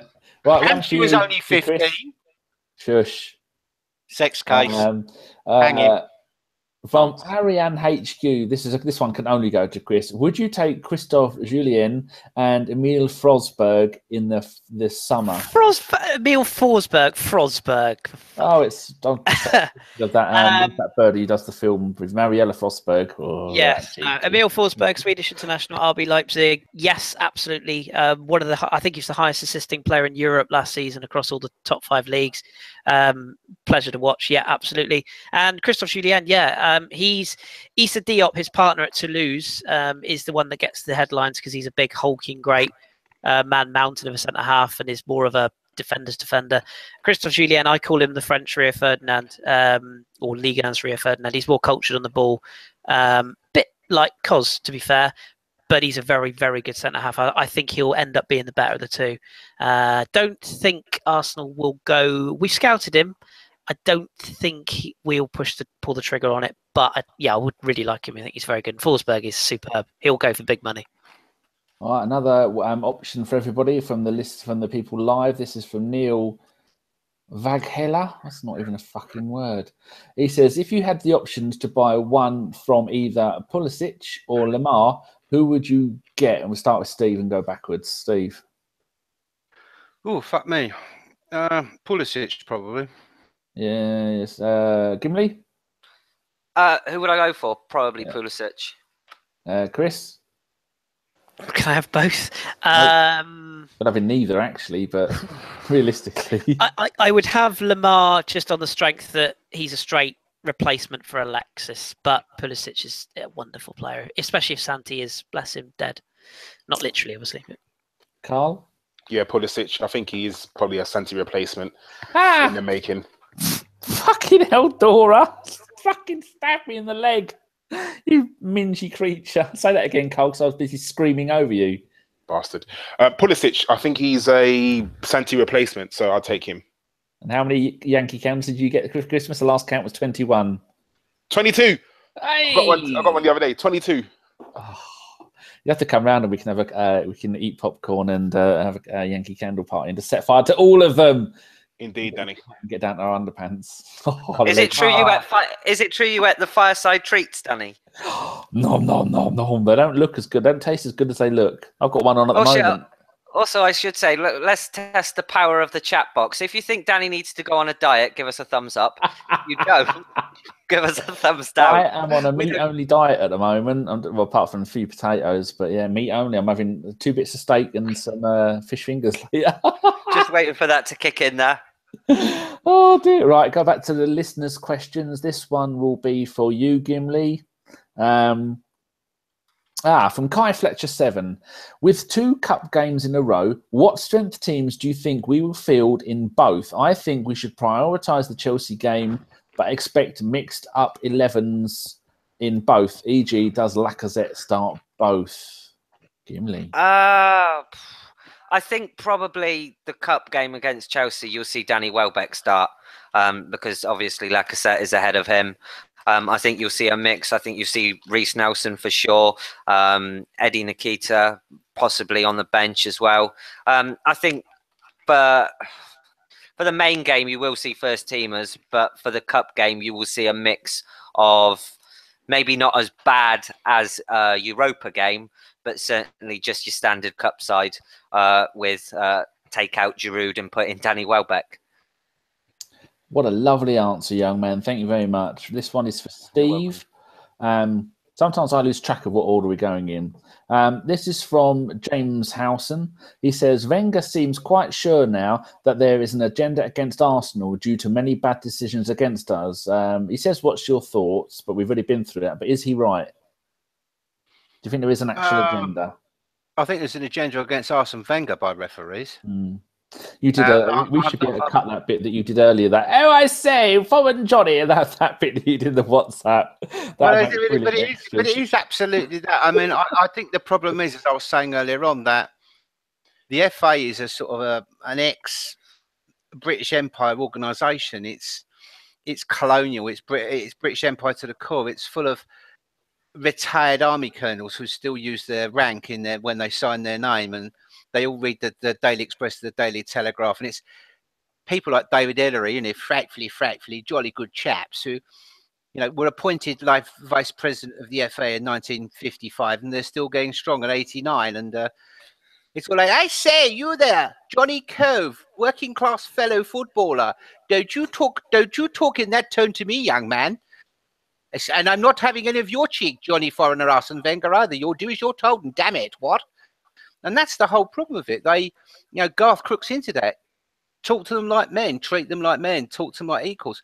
They're trying to talk to working class oiks like in the 1950s as if they were their betters, but they're talking to people that are earning fucking what they earn a year, a week. And you just can't do that in these days. You've got to talk to people civilly. Part of being a ref's being a diplomat. And I think Arsene Wenger has a habit of pointing out their mistakes and their failings, and that sort of organisation's first reactions to that is, I say, you've criticised us, right? Circle the wagons, everybody get in the wagons, get the guns out, defend our chaps, blame the bloody foreigner. Wenger, thank you for that 50-minute PowerPoint presentation and that 2-hour video of Mike Dean's career fuck-ups against Arsenal. You're still guilty, £100,000 fine, banned from the stadium for a year. Mike Dean, have a free week in Barbados. Jolly good show. Carry on. You made a point in our chat box inside the Google Hangouts thing. We have a little chat box, and you were mentioning about where do all the referees come from. Did you got that link that I sent you, or shall I read it out? Yeah, no, I did get the link, but I didn't read it out. But before you read it out, yes. Can I just guess that the vast majority of them come from the Northwest and all declare that they don't support Man United or Liverpool, but they've spent the last 40 years favouring Man United and Liverpool? Well, there's 18 referees here, and they go Cheshire, Durham, 3 from Lancashire, 1 from Leicestershire, 1 from Manchester, 1 Merseyside, 1 Oxfordshire, one of yours, Gimli. Yeah, that's Graham Scott. 1 South Yorkshire, 1 Warwickshire. Fucking dive again, cunt. Sorry, I thought I was on mute. Sorry. Warwickshire, West Midland, 3 from West Yorkshire, and 2 from Wiltshire. Now, for those who know their geography, which is the southernmost of that? Oxford. I'll just read it. So there's none. There's none from fucking London, is there? Or south of London. It's like the old days when the Football League was formed. It was all northern teams only. bastards. That's ridiculous. I'm literally, as he's reading it out, I'm on the map. I'm thinking, okay, there. Not one from London, and the most southerly one is Oxford. That's really bad. Worse than that, it's not one black referee there. I was just going to say, where was Uriah Rennie from? He was like a black belt in karate, wasn't he? And he was a bit of a self-publicist. He's a big fucker as well, wasn't he, Uriah Rennie? Yeah, but nobody argued with him.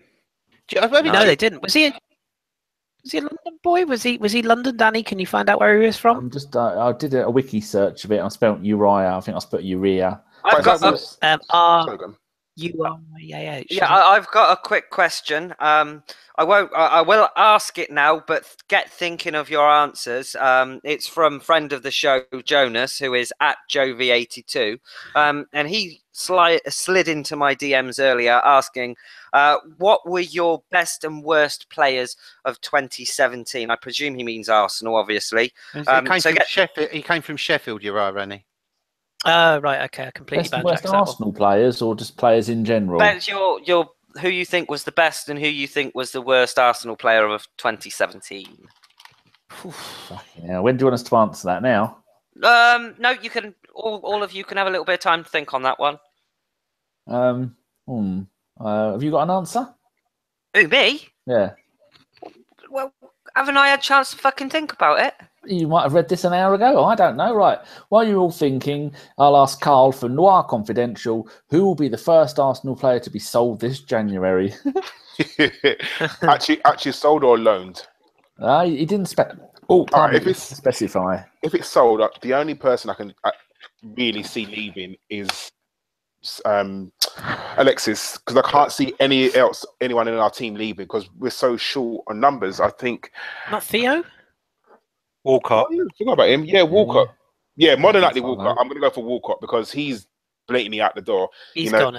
He almost seems like he's happy just to sit on the bench. Like it's like we were saying, there's no noise from his people in the press saying, "Oh, I'm looking for a move if they don't get a first team." Nothing like that at all. And with a World Cup years, he just, Theo Walcott's always been about, England, and he's never been to a World Cup. Always through some sort of injury or. Never played. He went to one when he was 17, but he's never played. Yeah. We should be. He's a ball boy. We should be happy. I see Allardyce is sniffing him now, isn't he, as well? Because he played under Allardyce at England briefly, didn't he? I actually think that would be a good move for Theo. Everton, they need a forward. So he could actually play through the middle if he went to Everton. Southampton's the obvious link, but I think Everton's a more likely prospect, especially seeing as we couldn't get Giroud to go there when we were actively. I still think the problem is if he goes, and Fabio, I would. Do you know what? I don't think Theo Walcott has really done anything in his last 10 years, and I know people will say, "Oh, but he scored this amount of goals." I still think for the amount of time he's been there, he's not really thrived. I think is the word I'm looking for. And unfortunately, his Arsenal career. He's been at the club 10 years, or 11 years, I think. Anyone that's been at the club 11 years, you almost should be an Arsenal legend, right? Theo Walcott won't be an Arsenal legend, no way. So, but if you well, it will be for the amount of money that he's fucking for hiding on the pitch and the amount of money we sell. I mean, I think our good friend Neil Chimpgooner was saying that it could be as high as 25 million quid, which I'm staggered at. I thought we'd get 15 max, but that's the homegrown fucking quota. Yeah. I mean,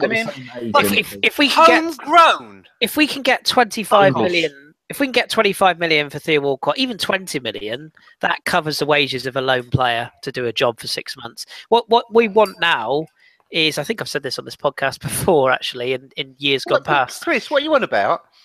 If you sell some for £25 million, that's not someone's wages for 6 months. Mesut Ozil doesn't earn £50 million a year. Well, what I mean is you've got change, haven't you, if you bring in a loan player without a transfer fee? Well, even more, because you get 100 grand a week. You get 6 million off the fucking wages bill. Yeah, well, didn't even think about the wages. But I would love to see us go out in January and do what I call the Double Suka deal. Danny will love that, where you get a seasoned pro who's been around the leagues, almost Kim Kallstrom without the broken back, maybe, but a player who's experienced in and around the leagues or has played at high level. Get him in on loan for 6 months. You can cover either centre forward or wide or midfield, whichever one you want to look at as priority. And get a deal done just for a short-term loan, and because there's no risk. Julio Baptista is another example. There's no risk if they don't work. You ship them off in the summer, and you haven't really lost any money other than wages. And if they do work, you sign them permanently. a template for the player you go after in the summer. I think Walcott going to Everton would be a good move as well, because Duncan Ferguson is their forward coach. First of all, it means that any hiding on the pitch, you're going to get a really fucking bad hiding in the changing rooms when you get back. But I think it might make him a better player.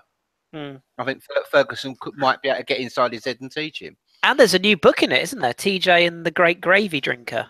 Well, yeah, I drink gravy. a new book, TJ and Why You Don't Burgle My House When I'm at Champions League Game. TJ and the Curse of Merseyside. Yeah, Walcott's got the same agent as Jamie Vardy, Phil Jones, Nathan Ake, and Joe Gomez. Do you know what? Vardy. Just really quickly on Vardy, I'll hold my hands up now and say at the time I wasn't keen on it.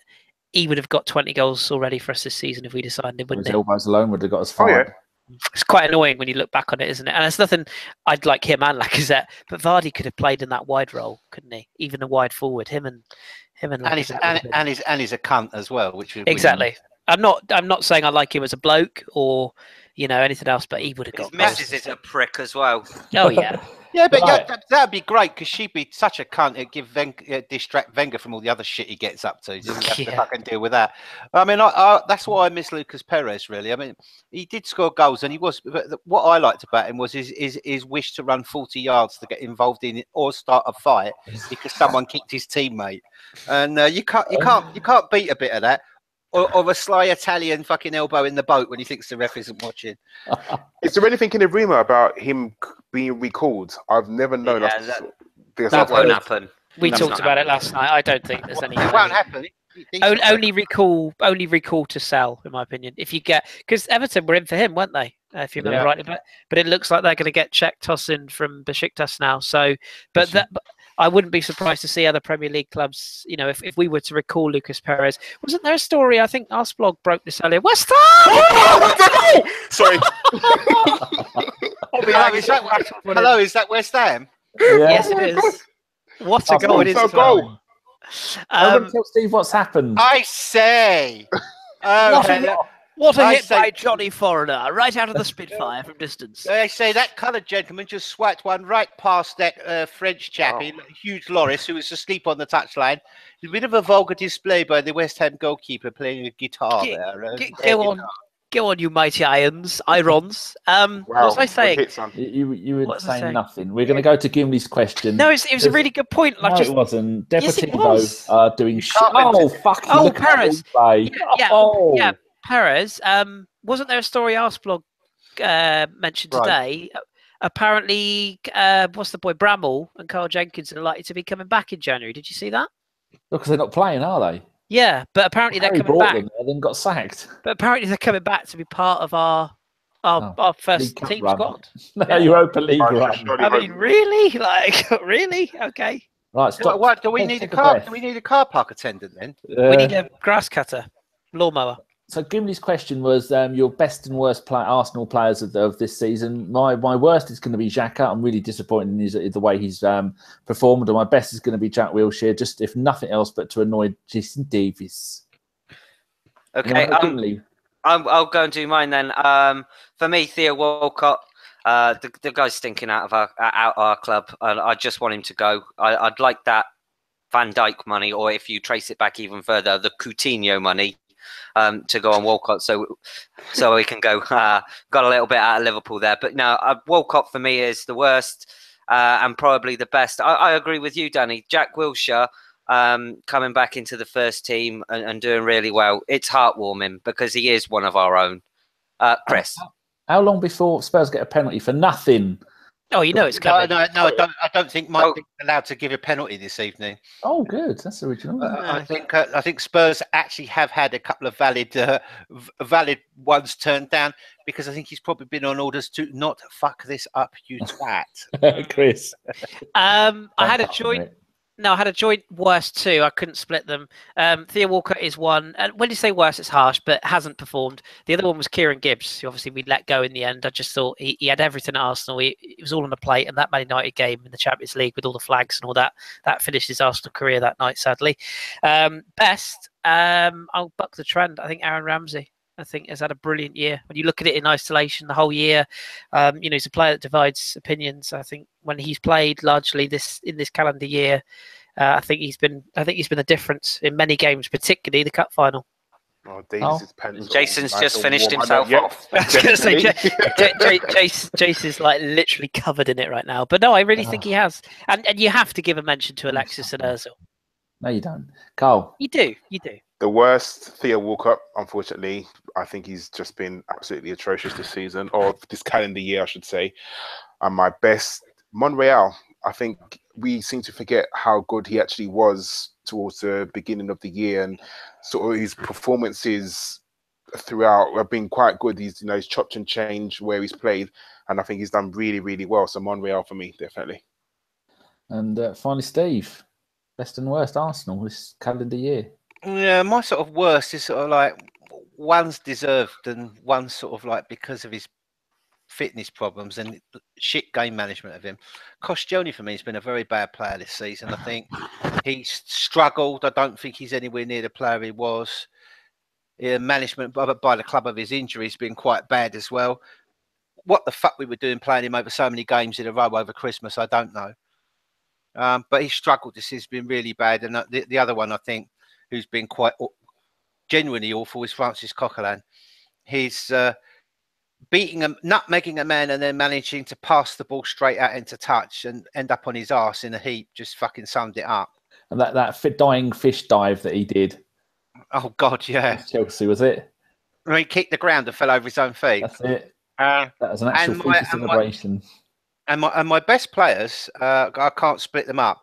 One's Ainsley Maitland-Niles for his getting into the first team and being so fucking calm and so fucking blasé on the ball and putting in some stunning performances of blocking, looking like the bloke off of Desmond the Barbers in his younger years, and not giving a fuck about anything. Doesn't get flustered. I think the kid's done a really great job.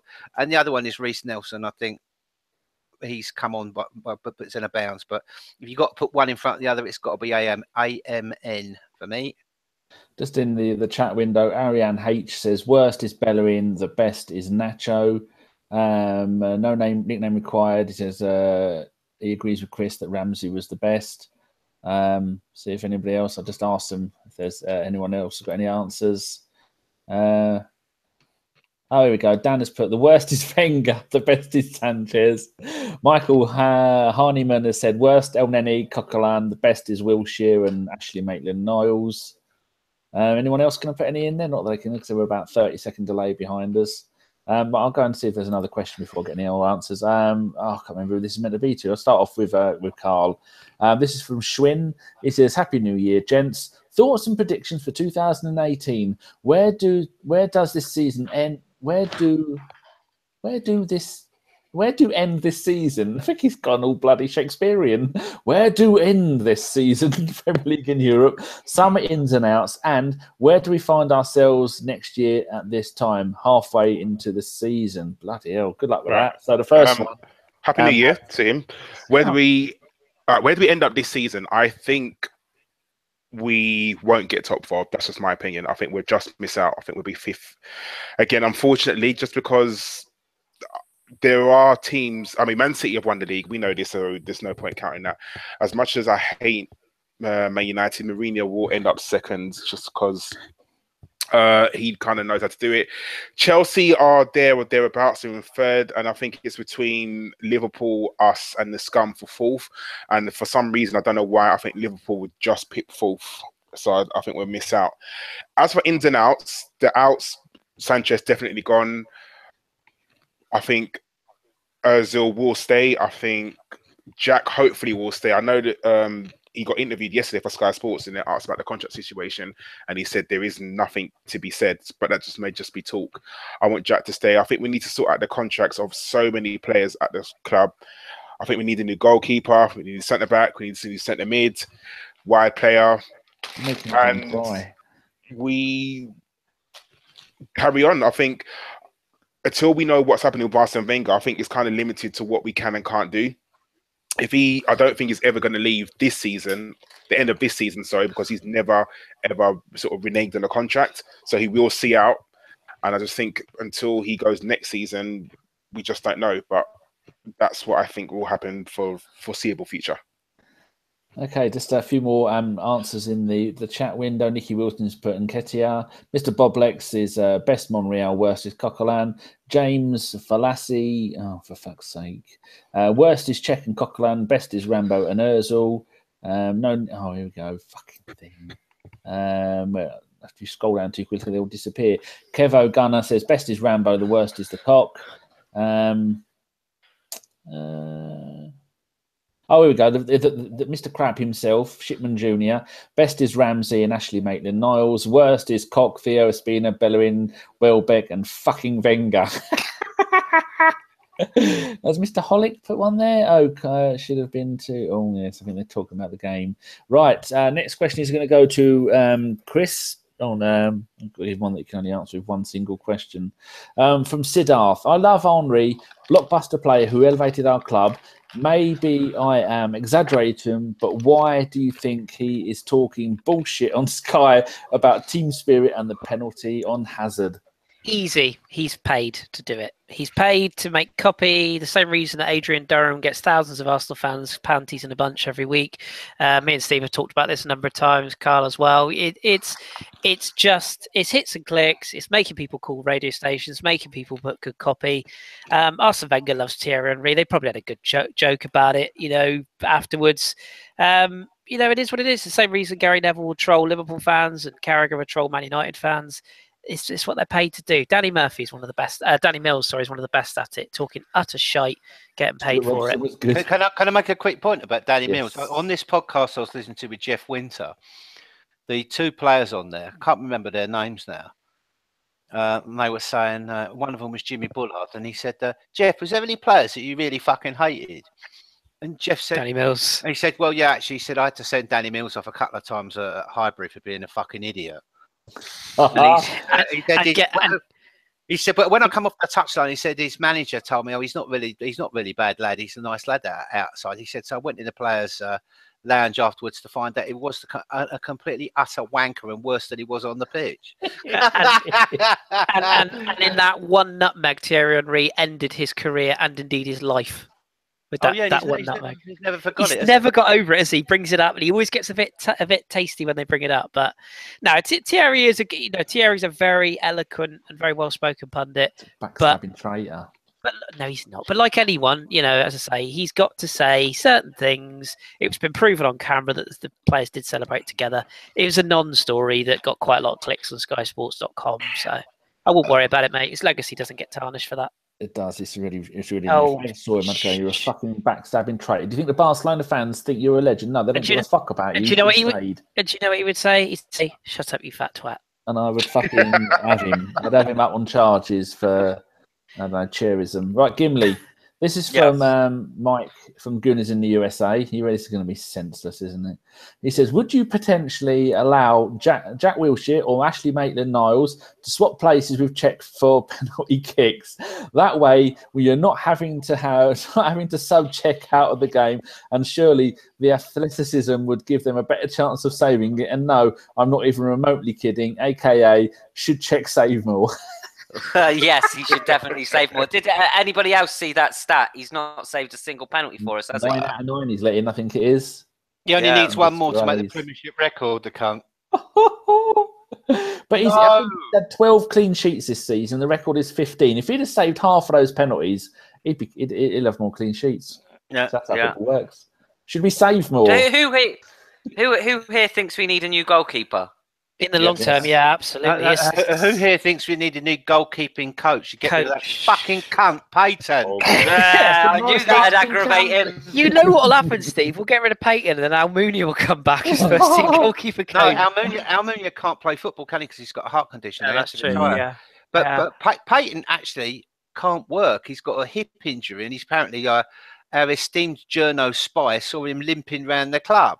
But Steve, being a man in Poland, here's a genuine question. A lot of people talk about Wojciech Szczesny and the fact we let a good one go, and I can't disagree with that. I understand the reasons why he went, but do you think maybe we also let Fabianski go a bit early? Yes, we did. He's a keeper I've always rated. I've always thought he's been very, very good. I was earlier on this week, I was in a cafe with a guy called Martin Grieswach, who's like a football commentator on 11 Sports there, and he's a mate of Fabianski's.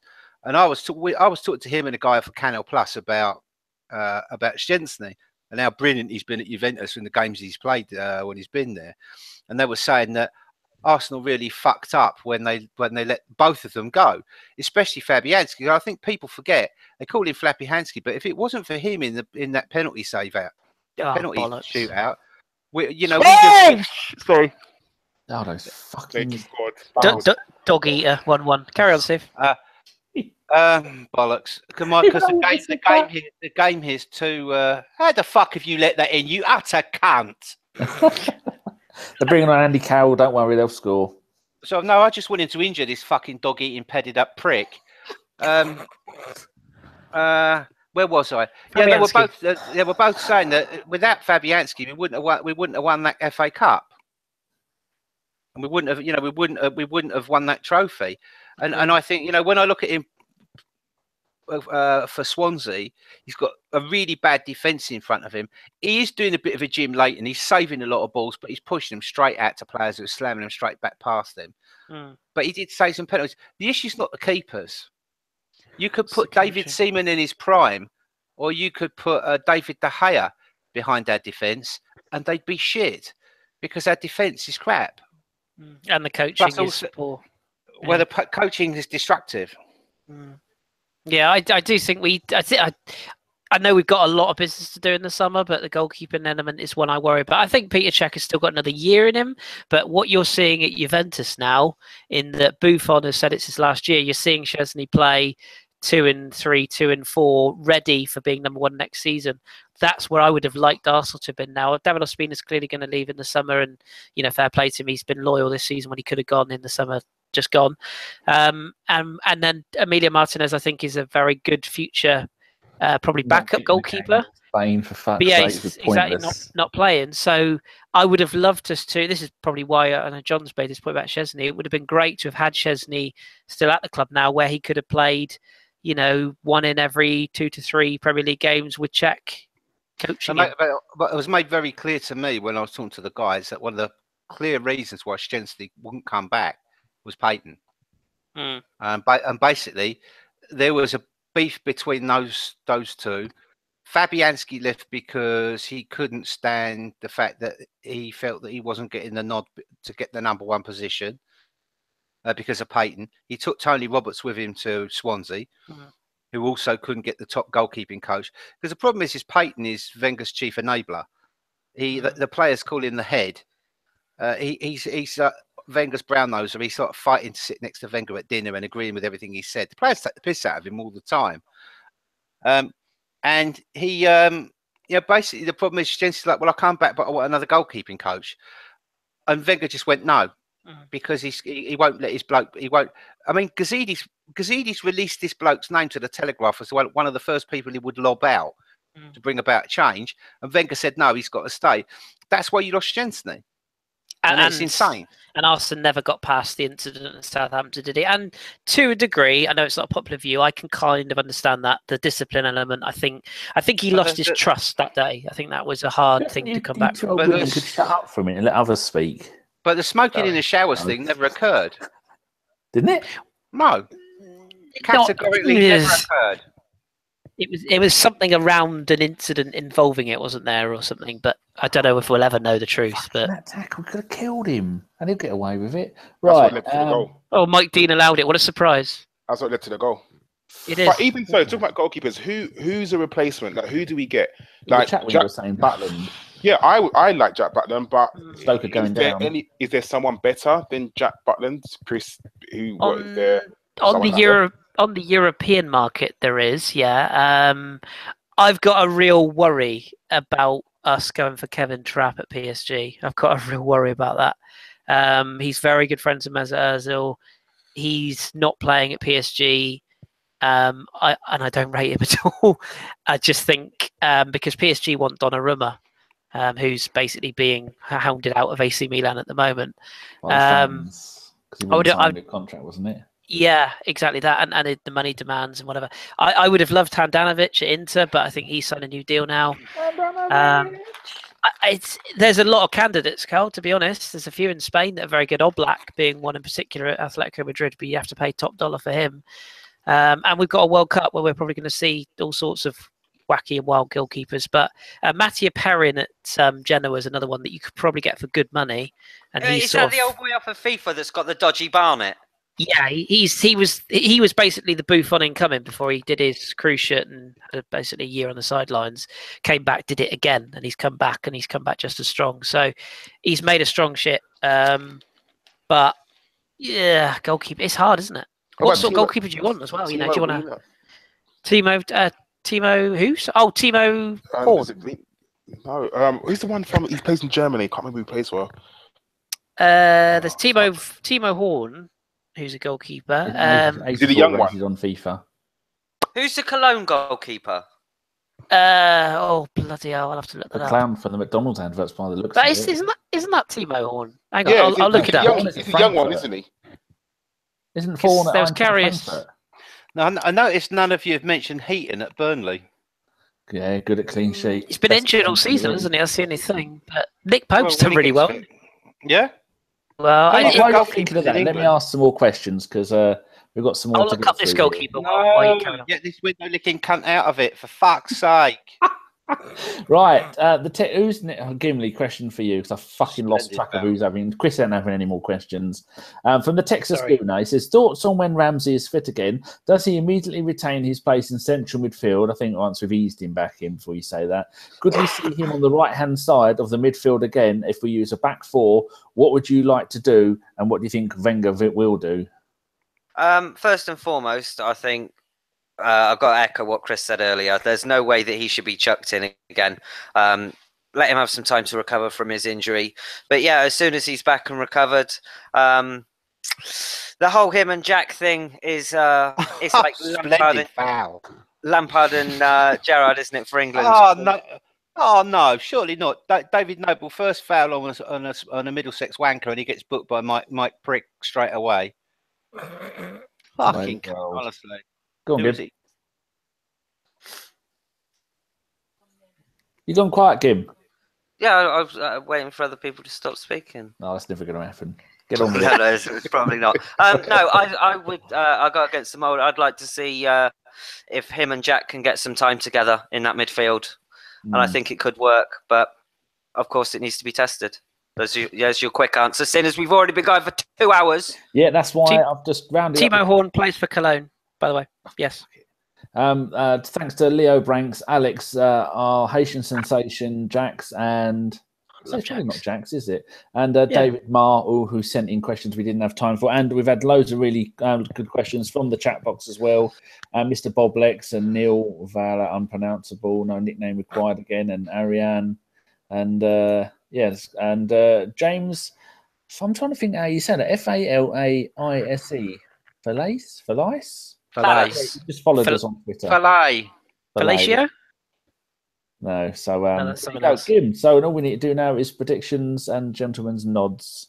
I haven't even written predictions down. I normally do that in the show, but I've been regulating the thumbs up and the thumbs down, and it appears that 3 people think that you need to go on a diet, and 3 people don't Only think 3? you need to, only 3 don't think you need to go on a diet. So they're very much on the fence with your weight, which is a bad predicament. It's going to break. Kim, did our listeners ever get privy to the information that Danny provided us with about his food intake the other night? No. Would you like to let the listeners in on a bit of magic there about what Danny had to eat at about 2:45 in the morning the other night? Yeah, go on, Danny. I can't remember. What was it? All the meats. Like yeah, literally, what's it? 18 chicken burgers, 12 pigs, 4. I had 3 big lumps of steak about that big. I was trying out ribeye, fillet, and the other one. I didn't know which one I wanted, so I had all 3.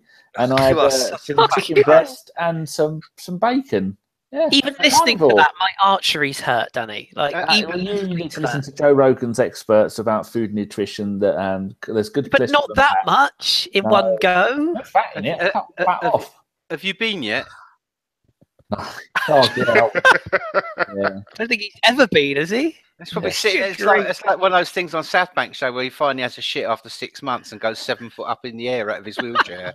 There's when you go to a harvester when you go to harvester or a beef eater and they give you like a pork chop, a steak, a sausage, what else? Yeah, but that's some fucking shit food they give you there.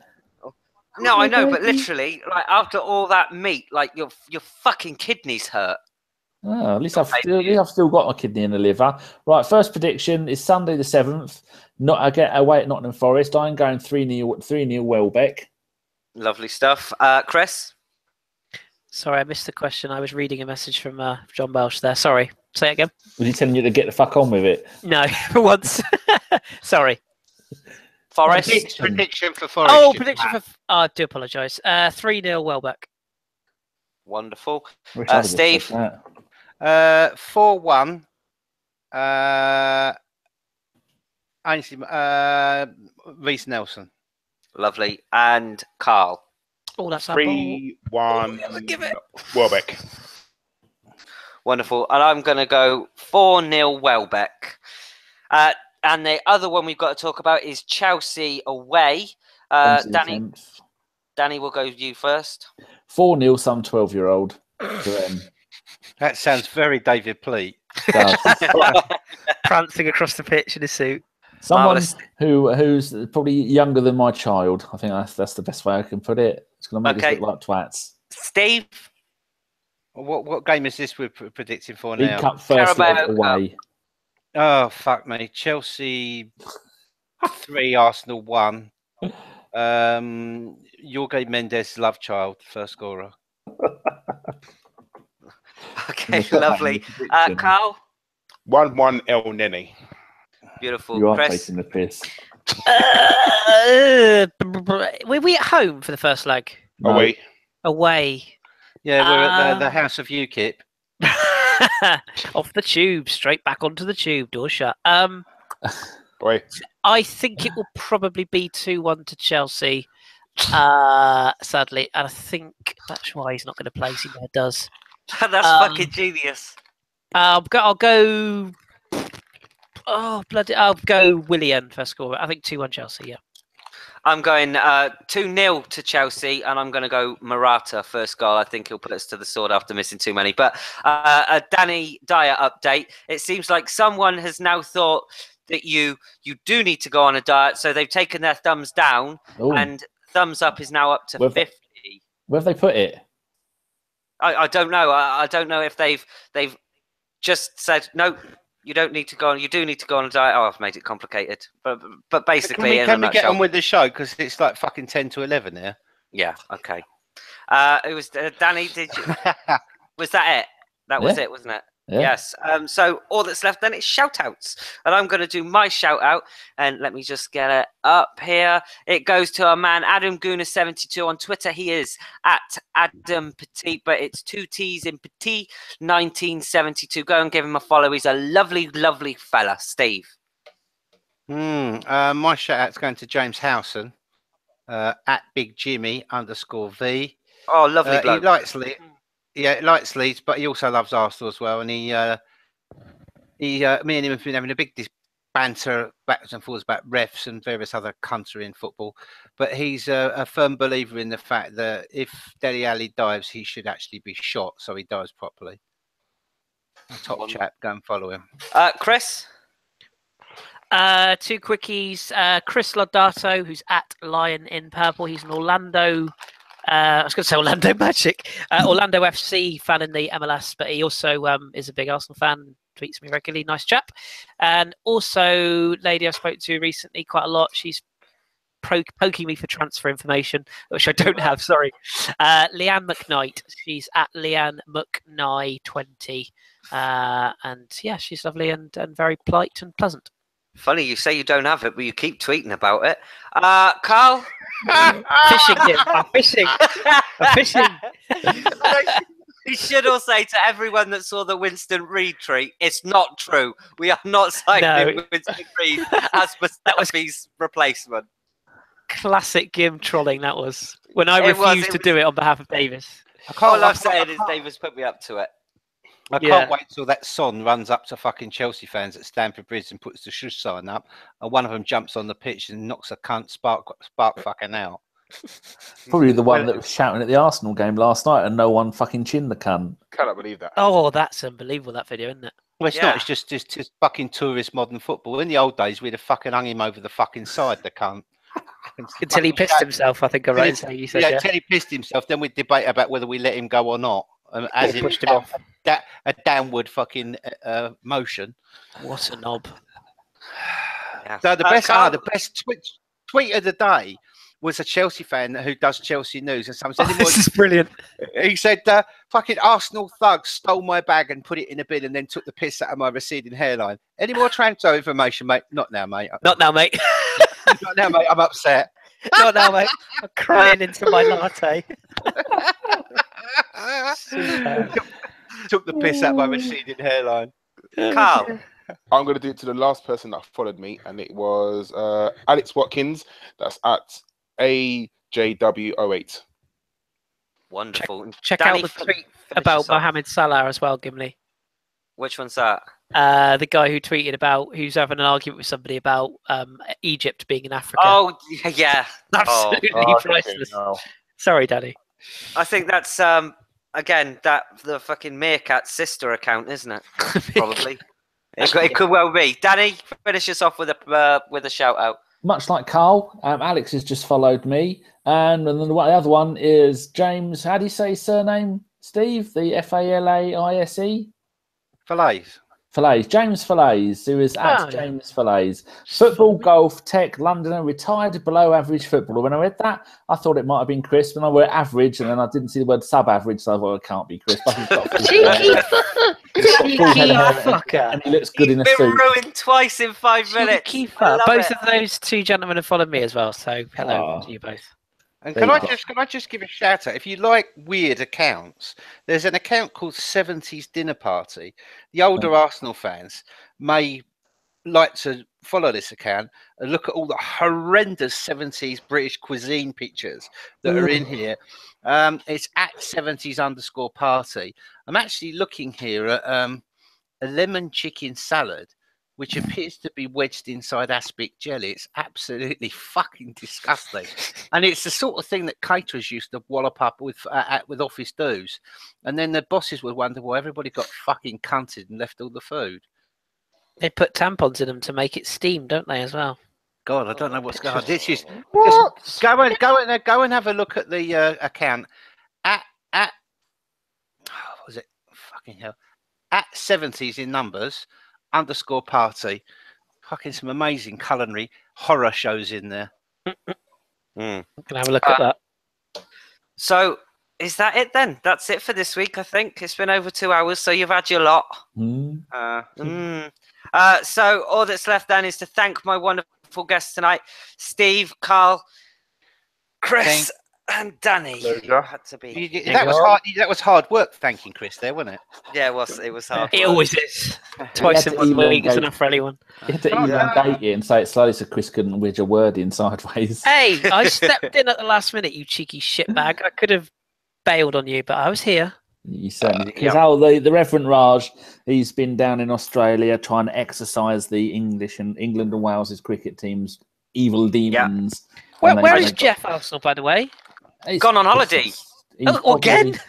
Big box, litter box, and some island off of Spain. I saw his Instagram, actually. He was jumping on a flight this afternoon, wasn't he? That man is loving life, isn't he? Seriously, he's at the airport, but he's not there for Indy. He's not there for Is he our new scout? Is he the new Dick Law? Is that the truth? He's off getting players in. That's what he's doing, isn't he? In Ibiza. I don't know what he's going to find there. But if he comes back with a redhead, I'm worried. So am I. Rocky blocky horror law. I miss Jeff.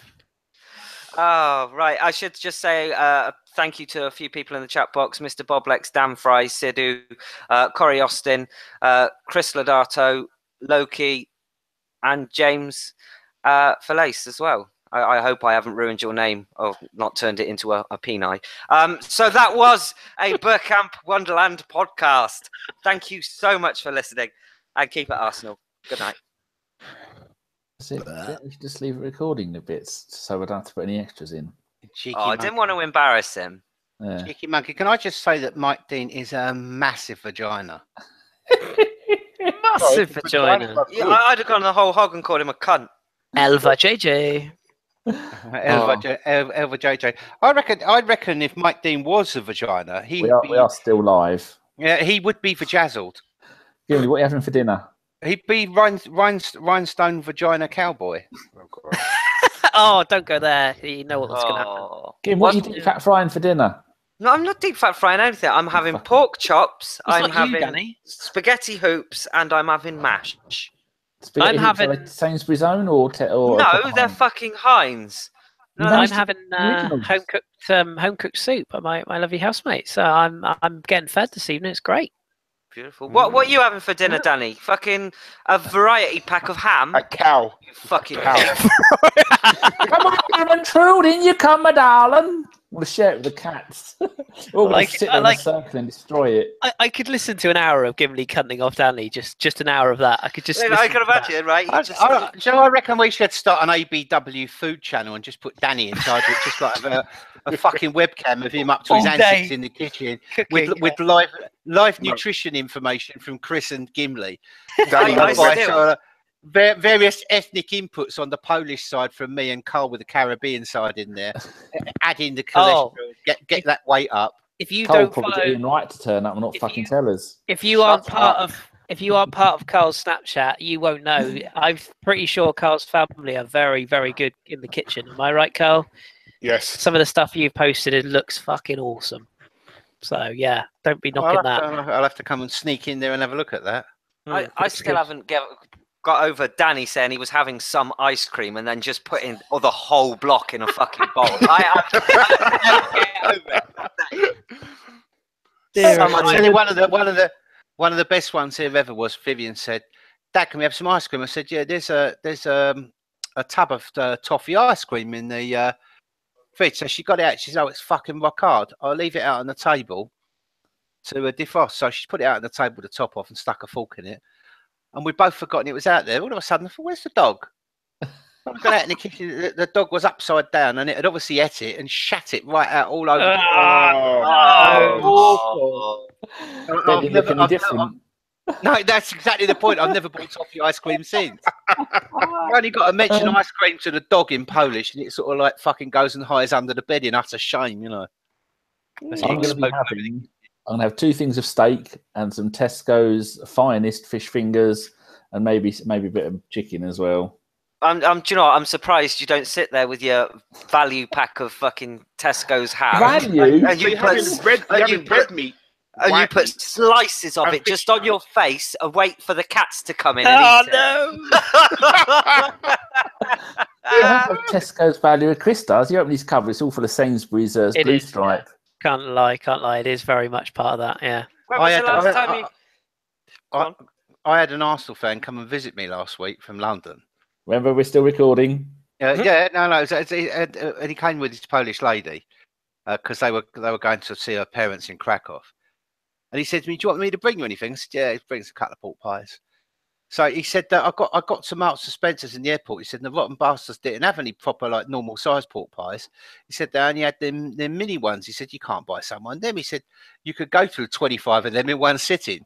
And we both burst out laughing because the last time I went to a game in London with him, we went on a massive bender. It was me, Cal, and Jim Laguna, and all the girls. Oh, I say girls, all the Arsenal ladies. And we were up the Hornsey Road. And we gate crashed someone's wedding party. It was like a 1970s buffet on. Me and Cal ate all the pork pies, about 40 of them, as you do. So he brought me over 3 family-sized pork pies, about 6 inches across. Did you eat them all in one go? Well, they're all gone now. I love a pork pie. So do I. There's arseholes and ear rolls in there. Oof. That and Scotch eggs, mate. You can't be out of them.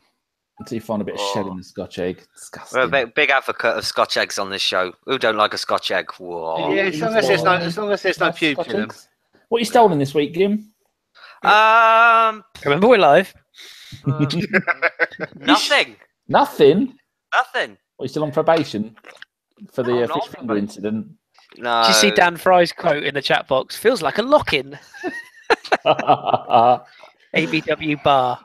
So my Christmas tree is coming down on, well, Sean goes back on Saturday, so she said she's going to take it down Friday. I've still got my Christmas tree up, Danny. Good. Oh, Fuck 'em. Mr. Holick, pork pies with mustard or piccalilli. Oh, you dirty Like, beast. Love it. Filthy. Piccalilli should be illegal. Disgusting stuff. I don't know. I'm a bit partial to that. Oh, you dirty fucking bastard. That is just vile filth. It is Satan's smegma. Really is. I think this podcast has probably just got demonetized thanks to that comment. Why is someone's asked it? Why is check missed? Why can't check save pen? Someone in the chat box, but there's 15 he's missed, or was it 12? It was 15. Because Jerry Payton's coached it out of him. It dies the wrong way. Yeah. Didn't know his lad. You see where that ball is, you avoid it. It reminds me of that Lee Evans sketch when he says about goalkeepers. He said where they guess. He said you wouldn't go into an Olympic diving pool and just sort of guess where the pool is and go, oh, and go smack on the concrete. So you imagine Jerry Payton just going, right, Petter, whichever way the ball goes, you dive the other way. You could see it. You could see it coming, can't you? Do you know what? Try and save it with your legs. Yeah. Do you know, Kick do it you know away. what I've always wanted to do? I've always wanted to meet Arsene Wenger and say to him, right, actually, I've always wanted to watch a couple of games of football with you and sit him down and put an old copy of the big match on and take the commentary off him, and so he can watch the game, but make it one with Payton in when he was really shit and fucking windmilling like fucking Almunia, just to see what he said about it. Look at that goalkeeper. Don't you think he's fucking shit? Fucking state of that cunt coming out there, windmilling all over the place. Oh, fuck me, he's Mr. Ball. I just would have loved to see his face. Who is it? It's that cunt you've employed as a goalkeeping coach. You'll get on a treat, I think. He'd probably piss himself laughing. Do you know how Jerry Payton got his job? Yeah, I think we've said it before. As a favour from Jean Tigana. Yeah. Jean Tigana, there's a name for that. Fucking French again. Oh, behave. First wrong with one the French. now this. I've got tennis on here. It's fucking illegal. That ain't allowed in this house. Tennis? This time of the year? It's one of these. Oh, hold on. Borussia Dortmund are embarrassing themselves here. Real Madrid versus Bar. Oh, I can't watch that again. Fucking. Is there live football on at the moment then? No. It's repeats on. It's Dortmund versus Hoffenheim from the weekend, I think. Which Mongs are in this Big Brother this year? Anybody? Oh, Danny, trust me, there is no. Right, I will try and keep it as brief as possible, but I'll get in trouble.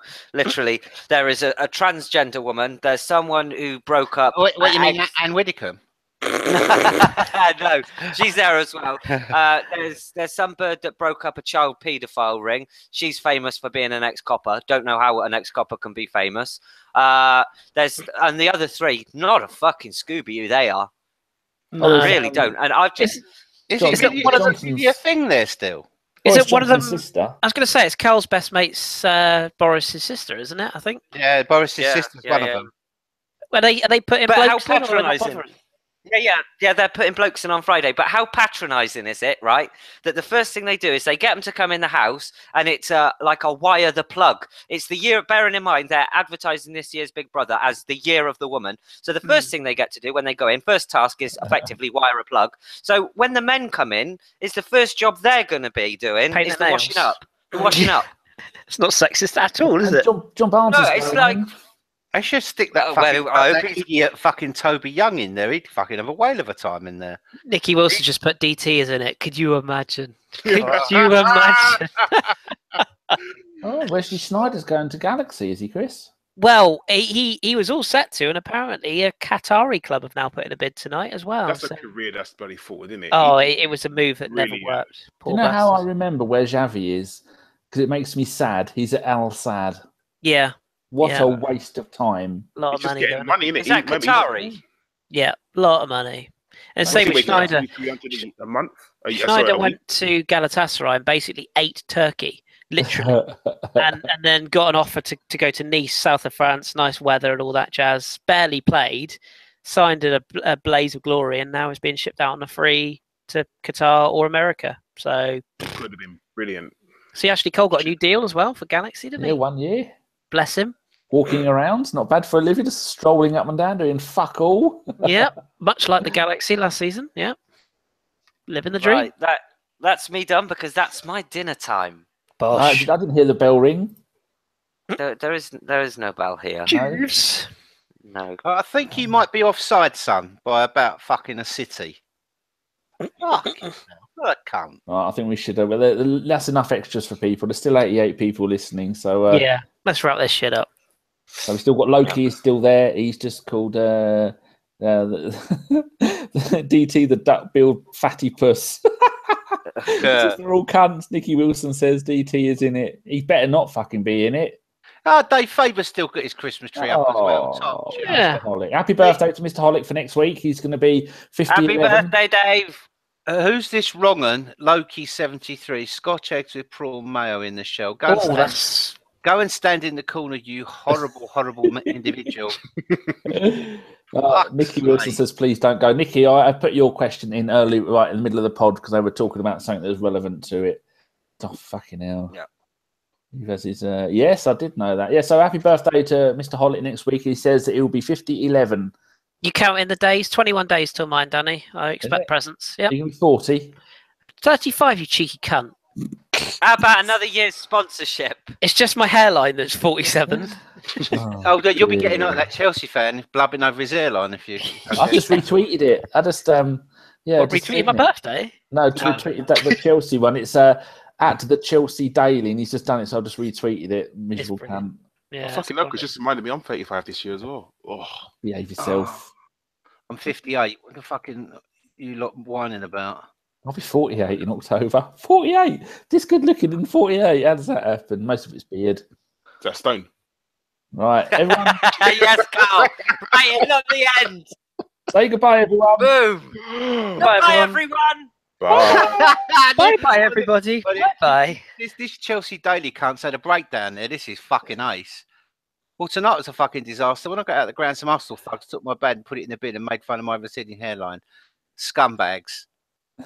So now he's any Chelsea news? Not now, mate. So now he's got. There's a whole string of abuse here from Arsenal fans. Oh, that's hard to believe. Now he's got the raving because he's like his account's been ruined by fucking very Arsenal fans abusing me on here now too. I've been through enough. Please stop making fun of me, you idiots. I've been through enough. Oh, that's going to stop him, isn't it? I'm so fucking angry. Steve, we're going to end this now. What wise words have you got for the listeners? The pubs are still open. Quim. Pubs are still open. It would be rude not to go down there and indulge in a quick one. There you go. Bye-bye, everyone. And a pint. Bye-bye. Bye.